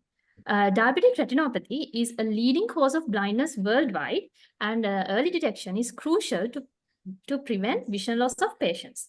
So current methods, which are manual fundoscope image annotations, are time-consuming, error-prone, and require specialized expertise from ophthalmologists. So there is an urgent need for an automated, reliable, and efficient solution to improve early detection and management. Our target customers will include eye care solution providers and optic care partners who are already equipped with fundoscopy machines for ophthalmic photography. Other stakeholders will include ophthalmologists, diabetic patients, healthcare systems, healthcare clinics, and hospitals. So when it comes to pain points, one of the major pain points is the high costs associated with hiring specialists or outsourcing image analysis for fundoscopy image annotations. And also a high cost associated with maintaining machinery just for fundus image acquisition is also quite a problem. And the inefficient use of resources due to manual processes and the need for specialist intervention in these cases, and the lack of sufficient training or expertise in detecting the early stages of diabetic retinopathy among the staff are also several pain points we have. So the current method involves manual fundus image annotations by expert ophthalmologists to identify the retinal lesions in the fundus images and then detect the grade of diabetic retinopathy. The problems with these methods are that the manual method is highly time consuming and it is less efficient. With the increasing number of diabetic patients, this is becoming a huge burden on the healthcare sector. And since this is error prone, the treatments can lead to maltreatments. So when compared to alternative and competing already existing solutions such as Iris or NEC, our Vision X can be easily accessible through a web application. It is compatible with a variety of device platforms such as tablets or laptops. It is not dependable on the fundoscopy machine manufacturer. It does not require pre-configurations and provides a detailed medical report as output. So to give a brief idea about our methodology, here compared to a normal retina, a diabetic retinopathy affected retina will include hemorrhages, which are bleedings from blood vessels, hard exudates, which are plasma bleeds from capillaries, cotton wool spots, and aneurysms. So in order to identify these features automatically, we have three major steps utilizing the Mesido dataset. The first, we have implemented a unique image preprocessing pipeline to enhance these abnormalities as much as possible. And then we move on to an image segmentation stage where we extract these abnormalities, excluding the retina. And finally, we move on to stage classification using a novel machine learning model to identify each grade from grade 0 to grade 3, which means healthy eye to a severe stage of NPDR with an accuracy of 95% and a sensitivity of 97%. Okay. So combining all our research together, we are going to introduce to you Vision X, a software-based solution with automatic stage detection for non-proliferative diabetic retinopathy. So here, first of all, the operator needs to sign in to our web application using their credentials, and then to run a test, they need to insert the information of the patient. So here we have designed our web application in a user-friendly manner so that anyone can access it without any further assistance. So after inserting all the data which requires by the system, the operator can select the type of the eye and simply drag and drop the respective fundoscopy image of the patient. So by a simple click of a button, it will give a detailed report of the fundoscopy image about the NPDR state. So this report includes about the fundoscopy original image and the annotations and how these tiny features are distributed, a quantitative data, and finally the detected stage. So as we mentioned before, we have developed this web application in a compatible manner, which can be used in several device platforms such as desktops, laptops, and even tablets as well. When it comes to the product market fit, the global diabetic retinopathy market size is estimated at $8.9 billion in 2023, and it is forecasted to be as $13.7 billion by 2030, by a compound annual growth rate of 6.43%. Considering the country-wise growth, US is projected to lead the global market in terms of the revenue in 2030.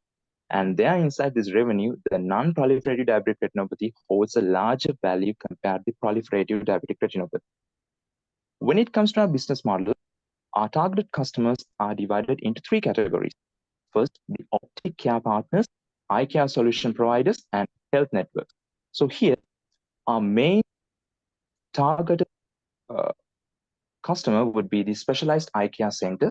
And under the main revenue generation method, first it would be the licensing fee, and second, the subscription model, and finally, the premium features that we offer. And under the services that we offer, we automate the diabetic retinopathy diagnosis, and we provide a detailed medical report with initial software training and assistance, plus compliance updates such as bug fixing.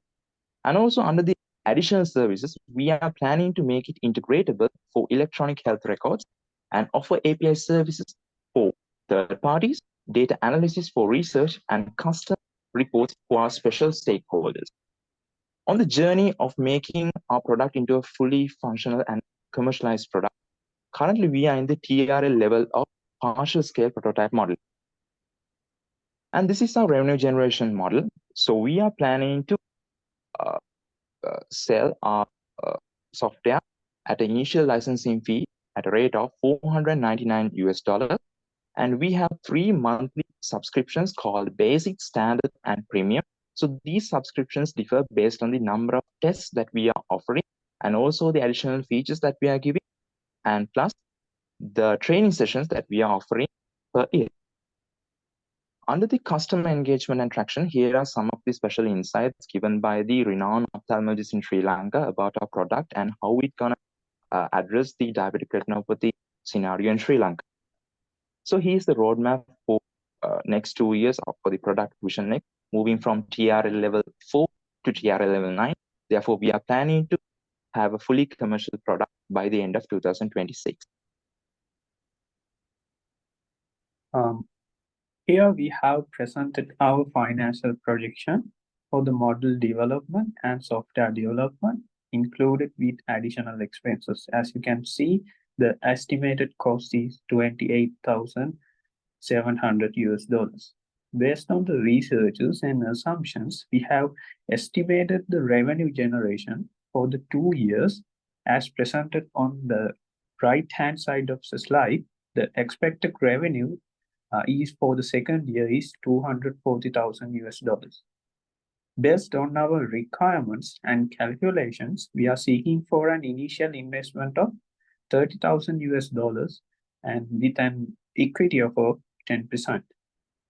Additionally, we are seeking market, financial, and strategic advice, especially navigating our product in different markets, assistance in financial planning and budgeting. Here we have included an investment breakdown related to our product development for easier reference of any interested investor. In summary, we team Vision Next are providing a solution for automatic detection of and screening solution by developing a software-based solution for automatic state detection. This will provide an efficient and accurate clinical decision support system to the medical community, enabling better treatment for patients. To successfully deploy our solution, we are seeking an investment of $30,000. And this concludes our presentation. And thank you for listening. Thanks, team. Yet another great presentation, tackling real world, targeting a product which going to tackle a real world problem as well. Now over to our investor panel to ask any questions and keen to know your thoughts about this product.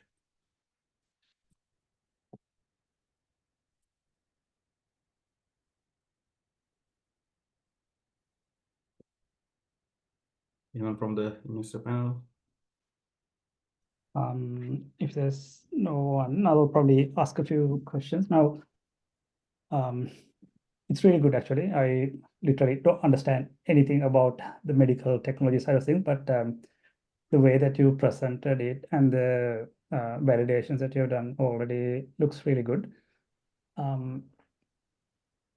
The tests that you have done so far, like in terms of like training the model, if I take a step back and ask, what is the core of the application? Is that the machine learning model, or is there anything else that distinguishes this product from other service? Yes. So here, what you have done is the machine learning model. Actually, it is a special kind of set of models we have created in a special manner to do the classification. But before the classification, we are doing some sort of a segmentation in order to extract those tiny features. There we have used a model that we have built from scratch to segment those features as well. So that is a core feature of ours. And we have come up with some other image processing novel techniques as well in order to distinguishably identify the different particles. I mean, in the fundoscope image, the abnormalities can be divided into blood-related particles and plasma-related particles. I'm explaining in very low term in order to understand. So we have used special color mapping techniques and image processing techniques to come to generate an image, something like that. Cool. Additionally, sir, our model will, in the report structure, it will also provide all those feature values as well, not just the grade. So the doctor will be able to take their own decision, not just not just by getting the grade, but they will also get an idea with those features separately. Oh. Have you done any assessment in the Sri Lankan market? What is the demand for this solution would be? Yes, sir. So Sri Lanka, if I explain a bit, in Sri Lanka, we have heard from ophthalmologist doctors, what they have says they are not using something like that. But if we have something system like that, then the time that they are going to spend going to be very reduced, and it is going to be very time efficient. So that even the general physician can suggest to go and do some sort of a test, and they can see whether there are anomalies or not. If there are anomalies, then they can suggest to go to an ophthalmologist. Likewise, they can reduce the traffic in the base hospitals and general hospitals in the eye clinics. So there's a huge demand in Sri Lanka because there's a very high need in this aspect as we have known from the ophthalmologist. Okay. Now, when it comes to the point of like taking the initial image, how does it sort of get inputted to your solution? Is that like uploading a JPG, or does it have to be in a RAW type of format where you can transfer more information about the image itself? Currently, the level currently in our level, the input image format would be a PNG, but it's possible to make it for another formats as well. Okay. In terms of like, I'm just trying to understand whether there has to be any integrations with the existing equipment where the image can be directly transferred to a solution, or can it be like done outside of the image capture device? You mean said? Yes, sorry, it Mithara, can go be, ahead. yeah, it can be done out of the image acquisition machine, sir. Okay. That's it from my side. I'll probably also set up a follow-up chat with you. Thanks, Sheila. We will arrange that. I've got a couple of questions. Does it need to be approved by a medical association before it gets used? Yes, sir, because in our roadmap also we have mentioned that we have to take certain approvals. Of course, we have to take certain approvals since this is a medical application. So is that dependent on the country? Are there multiple bodies that you need to have approval in Sri Lanka, say, for an example? Yes, it will depend on the country, sir. if we are releasing globally, we have to take the FDA approval. Currently, if we are releasing as the initial step, if we are releasing in Sri Lanka, we'll have to go through SLMC regulations. Have you engaged them already? Not already, but we are planning to. The next question is in relation to your equity ask. Could you go back to that slide, please? So if I look at that, it's 30,000 for 10%, which according to my maths, you're valuing the business at $3 million US. Could you elaborate on how you derived at that valuation? Okay.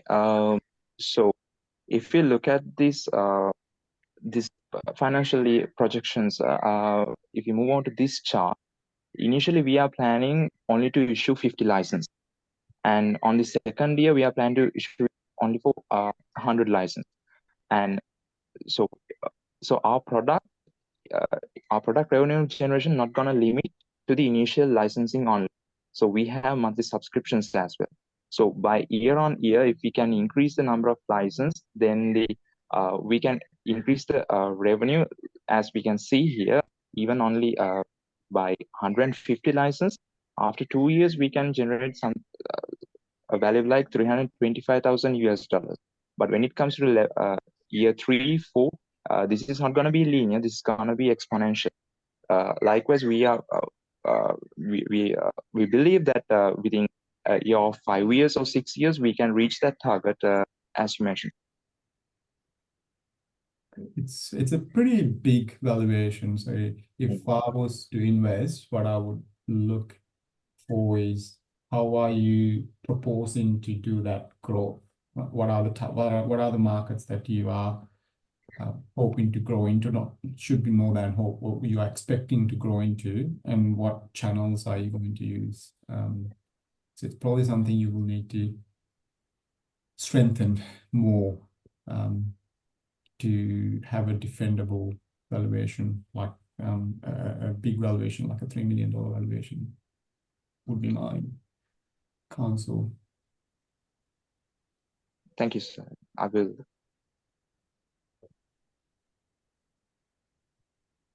Any other quick questions for the team?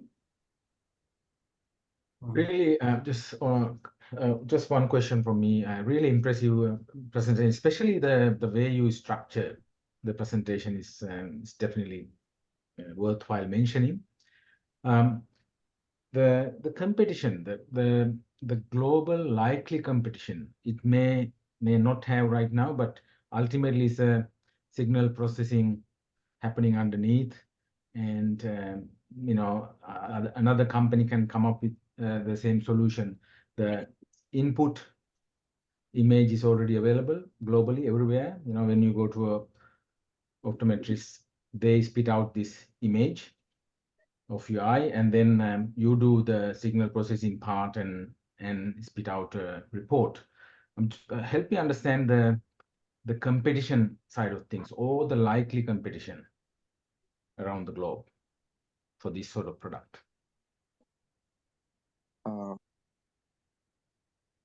Okay.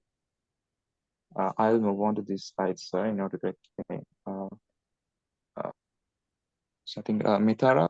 Yeah, so here, sir, we have included 2 competing companies. This first one is Iris.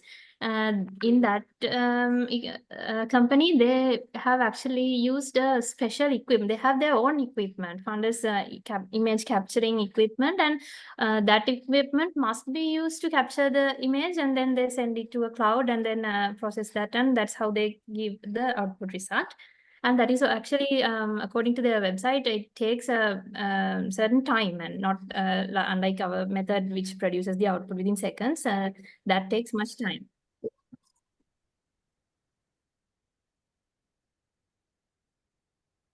And is that the same as NEC? I'm sorry about the interruption.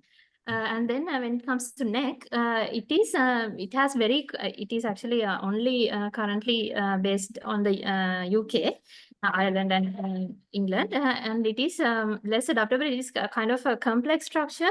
It has so many different configurations depending on the manufacturer. So that's why we have mentioned here our Vision X does not depend on the manufacturer.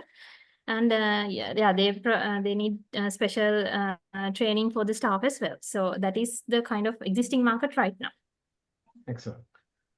Thank you for that, and well done, team. Really nice. Thank you very much for the panel, sir. And thank you for your time and comments and suggestions. Well done. It was very well structured. I really like the way that you structured the presentation. Thank you very much. Thanks for all the feedback in this panel, and yeah, another great presentation. The team, if you haven't seen, there's a message from Shiran. You might be interested on. So we are into the final phase of the presentation session today. We got 2 more presentations. The first one is from Team Helios from University of Peradeniya with the product Origami Sunflower Portable Solar Panel. Just making sure the team is ready. Anyone from Team Helios? Yes. Yeah. Ready to go? Okay. Am I audible? Yes, we can hear you.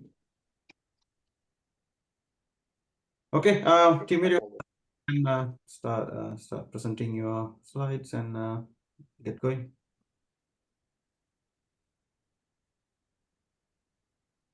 So good evening, everyone. We are Team Helios from University of Peradeniya. Our product is Heliopetal, an innovative origami-style portable solar panel coupled with a perfect charging station. Next slide. So this is our team. We have Nuwan, we have Rukshan, Lahiru, and myself. And our advisor is Professor Sangaratnavira from the Department of Mechanical Engineering, University of Peradeniya. Slide. So these are the potential customers that we aim to target. It includes adventurers and outdoor enthusiasts, eco-conscious consumers, tech-savvy users, preparedness advocates, lifestyle and convenience seekers. Like example, those who go sailing and RVing, and all outdoor activities. Next slide. So these are the stakeholders other than the ones mentioned. We have retailers and distributors, manufacturing partners, environmental organizations, non-profit organizations, research and development teams, media and influencers, financial institutions and investors, education institutes, and research partners. And finally, the community. Next slide. So these were the pain points that we encountered while browsing through numerous sources. So first of all, limited access to reliable power in a remote or outdoor locations was the first one. And not being able to carry these bulky and transporting is difficult. So in the traditional solar panels. And then the short battery life of electronic devices is mainly the common drive for these types of products. And then most of the people desire for sustainable energy solutions. And then the complexity in charging multiple devices with different power requirements, the high costs associated with the traditional power solutions, and then the lack of reliable emergency preparedness solutions for power outage scenarios. Next slide. So these are the alternative and competing solutions that we found out. First of all, we have the traditional solar panel, which is often rigid and bulky.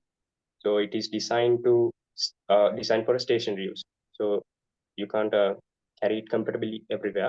So the price range usually differs around $300 and it keeps increasing with the size. And we have the conventional power generators. So the power generators are, of course, they are going out of shape because the fossil fuels and the issues pertaining to that. So usually they are much less pricey, but still nonetheless an issue for someone like an eco-conscious consumer. And we have the smart flower solar. This is of course a stationary used solar panel. It has the contractable mechanism where you can store it for less space. But the problem is it's usually pricey, around $900, and but it's not portable. So then we have the conventional portable solar panels, which is of course very primitive in design. As you can see, it has only 4-way foldables and 2-way foldables like that. So you have to carry a panel along with that. So it's not much portability compared to the efficient. And then we found out the Segu charger.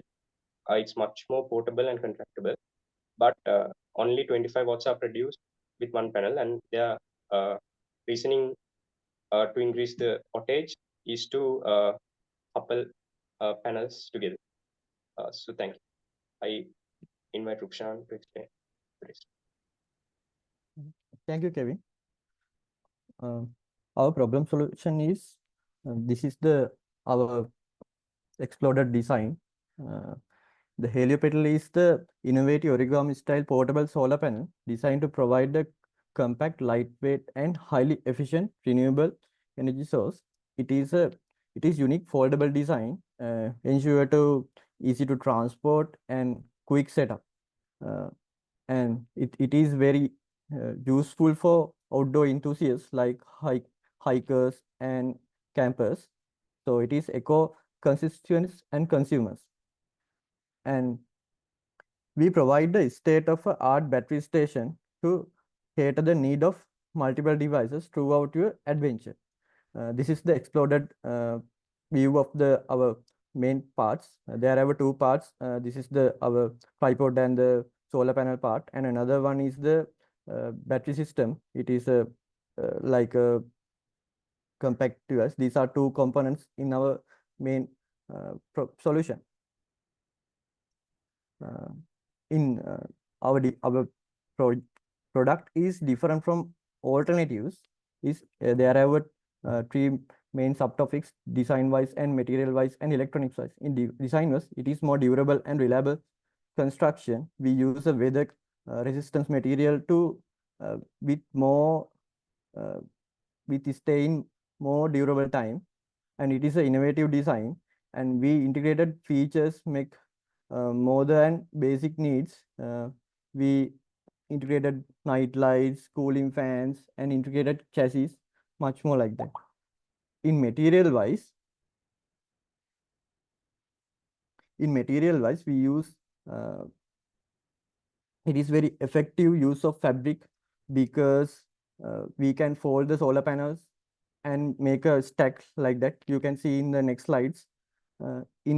It is very high efficiency, because we use more than 22% efficient solar cells, monocrystalline solar cells we use. In electronic wise, we integrated portable high capacity battery pack with 100-watt integrated from 8 pieces. It generated from 8 pieces of the solar cell, and we included 360 ampere hour battery pack, and we include versatile outputs like USB-A and 12-volt output, DC output. In our technology, and in our technology, we use monocrystalline solar cells. It is maximum efficient and more lifespan. In our charging system, we use battery management systems, optimizing the performance and maintain battery health, wide compatibility. And we use the smart charging technology to charge fast our battery system. And in state of the art of the tripod is umbrella-like structure, because it is very contractible and easy to fold and unfold. In our architecture of the product, origami inspired foldable design and multi-layer construction, modular output systems, integrated power banks. This is our solar panel design. We use 8 pieces of the triangle solar cells, and we connected using fabric. It is very to ensure to maximum portability and safe of panels. You can see when we are folding those solar panels, we can zipper up and make a stack like that. This is our tripod design, tripod like our design. We can kept on the solar cells on these rods. We use two groove double bearing design to optimize and hold weight and easy to detachable mechanism. Also, we use the industrial graded ball joint to allow to 30-degree angle in all directions and get to maximum sunlights. This is the chassis of our battery and controller components. We can plug our solar cells, solar output wire to here, and then we can get output from type USB type A and DC outputs like that. This is our final product. You can see our rotating view of our main product, and a stack of our solar cells. I invite to Lahiru to continue the presentation. Thank you, Rupshan. First of all, we did the market research, and there we identified the growing demand for portable solar solutions, particularly in areas like renewable energy and outdoor adventure markets. So throughout the customer service, we discovered that outdoor enthusiasts are highly interested in lightweight, foldable, and reliable solar panels. So our competitor analysis further confirmed that need of a solar product that outperform the existing options in terms of durability, efficiency, and cost. Next slide. To ensure that our product fit the market, we conducted the extensive market research and analysis, including industry reports and competitor analysis. We also gathered feedback directly from our target audience through surveys. This feedback was critical in refining our product to meet the specific need for our customers. Additionally, we reviewed the existing product to identify the common issues, which allowed us to design a solution that truly addresses the market demand. Next slide. Team, just letting you know, we got about 1.5 minutes to presentation. When talking about the business model, our approach to profitability include both direct to client sales and wholesale distribution. We estimated the development and production cost of our solutions to be $150 per unit, with an expected market capture of 3% in the camping equipment market. We aim for a profit margin of 10% on the market retail price, and this translates to a significant opportunity to grow as we scale our operation. Next slide. Yeah, customer engagement is key to our strategy. We plan to actively collect feedback from surveys, reviews, and force groups. This will be complemented by visual content of social media to keep our audience engaged and informed. Now I would like to invite Nuwan to continue the presentation. So this is the roadmap for our project for next 2 years. So we are currently at the designing and prototyping section. So we are planning to extend this project until August 2025. Next slide.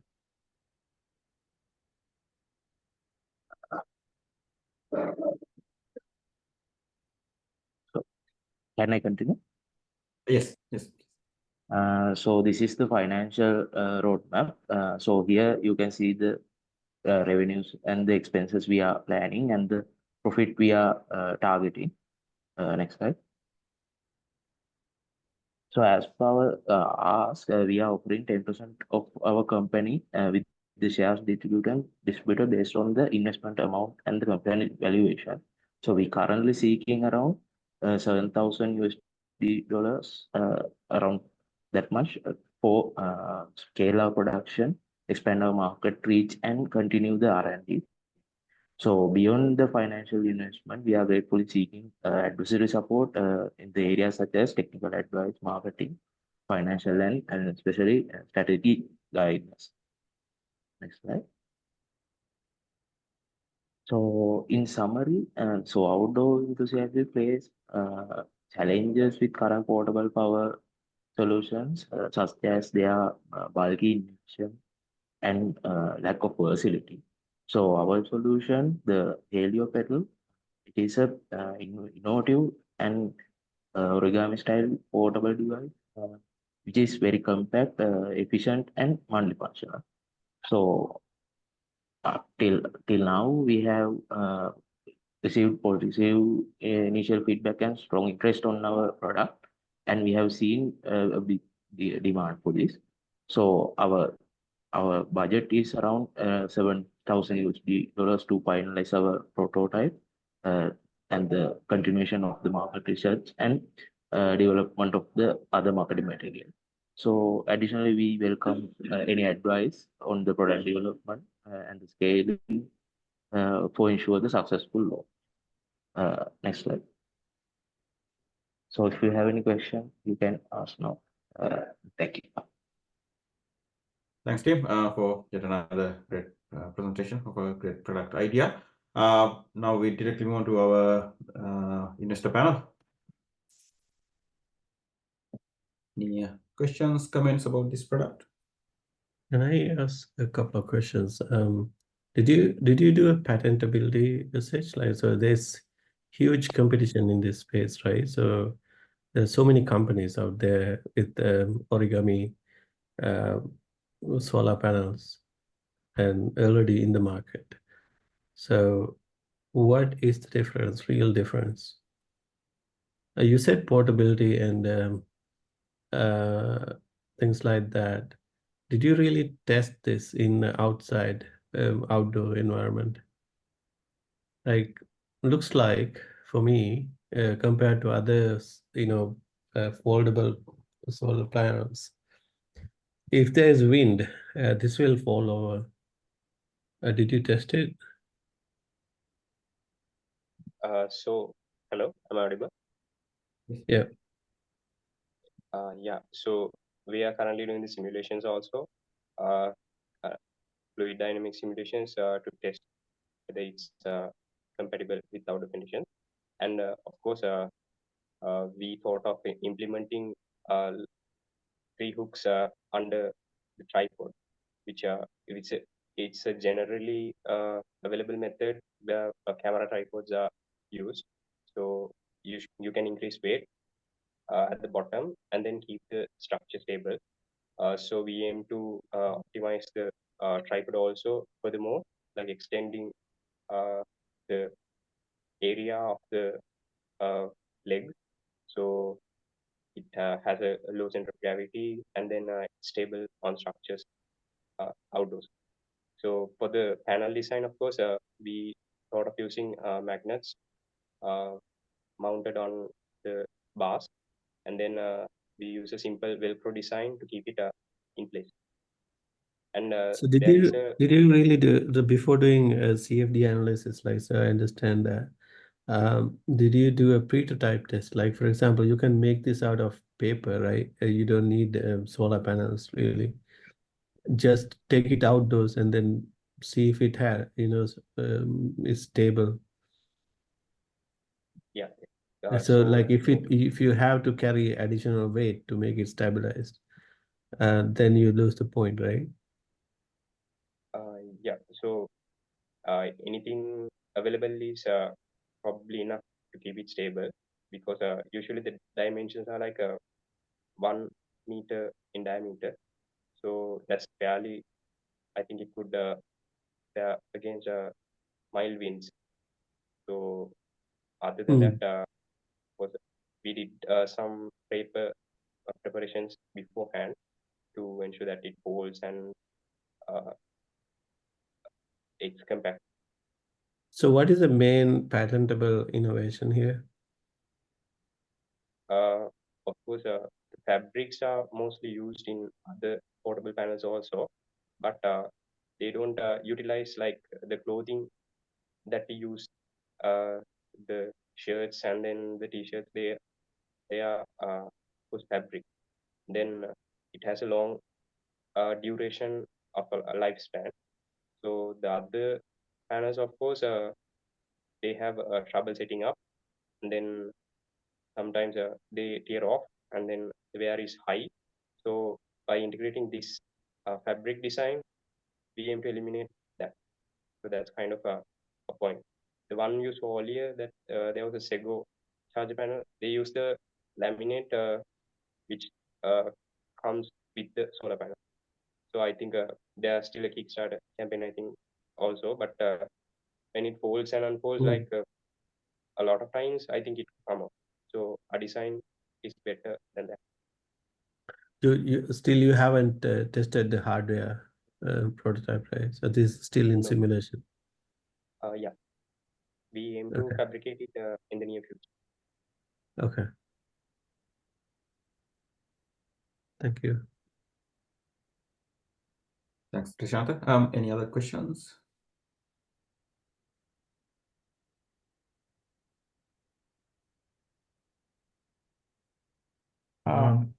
If no other questions, I'll go for a couple of questions. I just want to understand the sales strategy here. Are you planning to actually use the retail market in Sri Lanka, or are you planning some sort of online store type of things for these sort of things? Of course, we considered both of them as viable solution for this. Usually in Sri Lanka, there is not much of market for a product like this. So that, of course, we try to change it like to lower the cost to $150, and then we could market it to Sri Lanka. And then, of course, for other countries, we can do that online type of delivery. So. And you have already spoken to a couple of sales or retail shops. So what's the overall feel that you are getting? Yeah, actually, we have contacted some suppliers and manufacturers, of course, but not sales in that regard. But I think we can find retailers within Sri Lanka also. They are available. Still, because of the design, we didn't do that much. Okay, thank you. Yeah, thank you. Any other final questions before we move on to the next presentation? Sorry, Colin. Yeah, what sort of weight overall, and did you consider shipping cost? Because if it's too much weight, if you are shipping over to overseas, that would be adding to your costs. So yeah, of course, the weight we would be able to minimize it to like 5 to 7 kilograms. So it would be much more efficient for a camper or a hiker to carry. So we were able to get the data also, like from the models, but when we fabricate it, that's when the actual weight could be considered. yeah, how about shipping to customers? Let's say someone orders it from Australia, and what sort of shipping cost would you think? Actually, so we can ship it as a very small package, and weight will be there, but as it is very, we can make it a very small package, then do the delivery.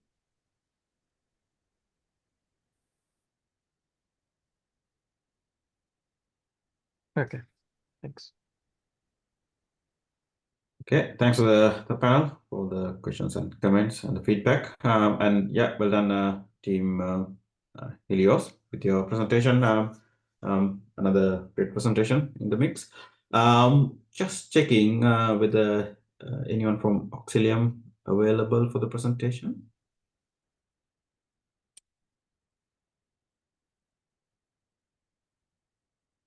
Looks like we haven't anyone available for the last presentation.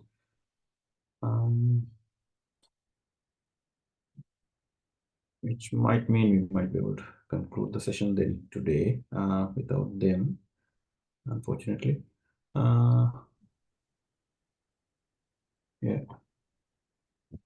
Yeah, looks like yeah, they're not in the meeting now. Probably, I think we have to we'll move on to the conclusion of the session. First of all, thanks a lot, all of school teams, for your great presentations, taking us on a wonderful journey with your product presentations, all the way from mobile apps to portable solar panels, farming equipment to microgrids and medical engineering units. So it was quite insightful and was quite interesting to listen to your presentations. And also for our investor panel, we're quite grateful for you being here in such a short notice and with your all the insightful feedback to all the teams. I personally learned a lot as well listening to them. By the way, to conclude this session formally, I would like to invite our own Subhashini to give us some final remarks, provide some final remarks to the university students. Subhashini? Yeah. Thank you, Vipula. Have you got the slide? Do you have any slides? It's okay. I don't need. No, we don't have one for this one. Sorry. Okay, that should be so. All right. Hello, everyone. I have been assigned to do the concluding remarks today. I'm not going to take too long, just 5 minutes or less than that. Okay. First of all, I would like to congratulate all the teams who have done a hard job. Your hard work is appreciated, your dedication, developing your MVP, that's great. Today, we actually witnessed some amazing ideas and solutions to problems, so that's fantastic. So what is next? So it is very important for you to reflect, okay, we have done something now, we have presented, we have pitched, so what is next? And what was the real gain from this joining this program? So let's see what is your real gain. Okay, by joining this program, now you are eligible for SLESA rewards, a good monetary reward. And if you do the calculations, there is a high probability that you win. We only have a few teams, okay? Is that all? No. So this entrepreneurship is a challenging journey, but it is actually rewarding. Remember that it is not a destination. You are, you become part of that, a part of this first step. And if you have become part of this first step, you are winners. You are all winners. Remember that. That's very important. So we will announce the, formal winners later. But remember that this you have taken the first step. So all of you are winners. And also you have learned many new things from this, product development, working as a group, trying to solve an existing problem. And also through engaging with SLESA entrepreneurship bootcamp seminars, I believe you have gained the basic knowledge required. This means when you go out to the world as an entrepreneur, you have some understanding of the business fundamentals, or any necessary skills as an entrepreneur. Also, you have gained an understanding of potential challenges, how to face them, okay? This first step is very, very important for you to gain that. So I believe with this experience and knowledge that you have gained by joining with us, will increase your potential for success as an entrepreneur. Not only that, you actually started pitching your idea or product to the world now. So this was a fantastic opportunity for you. It's not an easy task to, pitch this idea. I know it is really, really hard, but you have done very well today. So congratulations to everyone. So your investor panel had a very, very limited time to listen to you, ask questions, and they can't make direct decisions on whether to invest or not. So they will be in contact with you later if they would like to invest, or if they they may introduce you to a client or possible partners, or they might be your future, they will be your future partners. So there are many opportunities. So we SLESA and our investor panel, we would love to connect you with the right opportunities, contacts, and market and the industries. As the first step, we will have separate meetings organized by SLESA in the next few days for the groups that the investors are interested in, if you're in your MVP. Okay, so remember that this is just the start. I would like to wish you all the success on your entrepreneurship journey. And finally, I would like to thank our investor panel who have joined us today, who have given away 3 hours from your busy time. But I'm quite sure you have actually enjoyed these great ideas and found some opportunities or projects that you can actually invest on. Okay, thank you for your feedback on the products, as well as thank you for being part of their first step. All right, that's it, everyone. So thank you, everyone, and have a good night. Yeah, just a quick reminder that we got SLESA AGM scheduled for on 24th August, 2 p.m. South Australian time, which means around 10 o'clock Sri Lankan time. So please tune in. We will share the Zoom link for that session, where we will announce the winners for the university stream as well as the school stream. We got the school stream presentation next week, by the way. Yeah, thanks a lot, everyone. School teams, investor panel, and everyone in SLESA who joined here tonight. Good night, everyone. Thank you, everyone. Bye. Thank you. Bye-bye. Thank you. Bye-bye.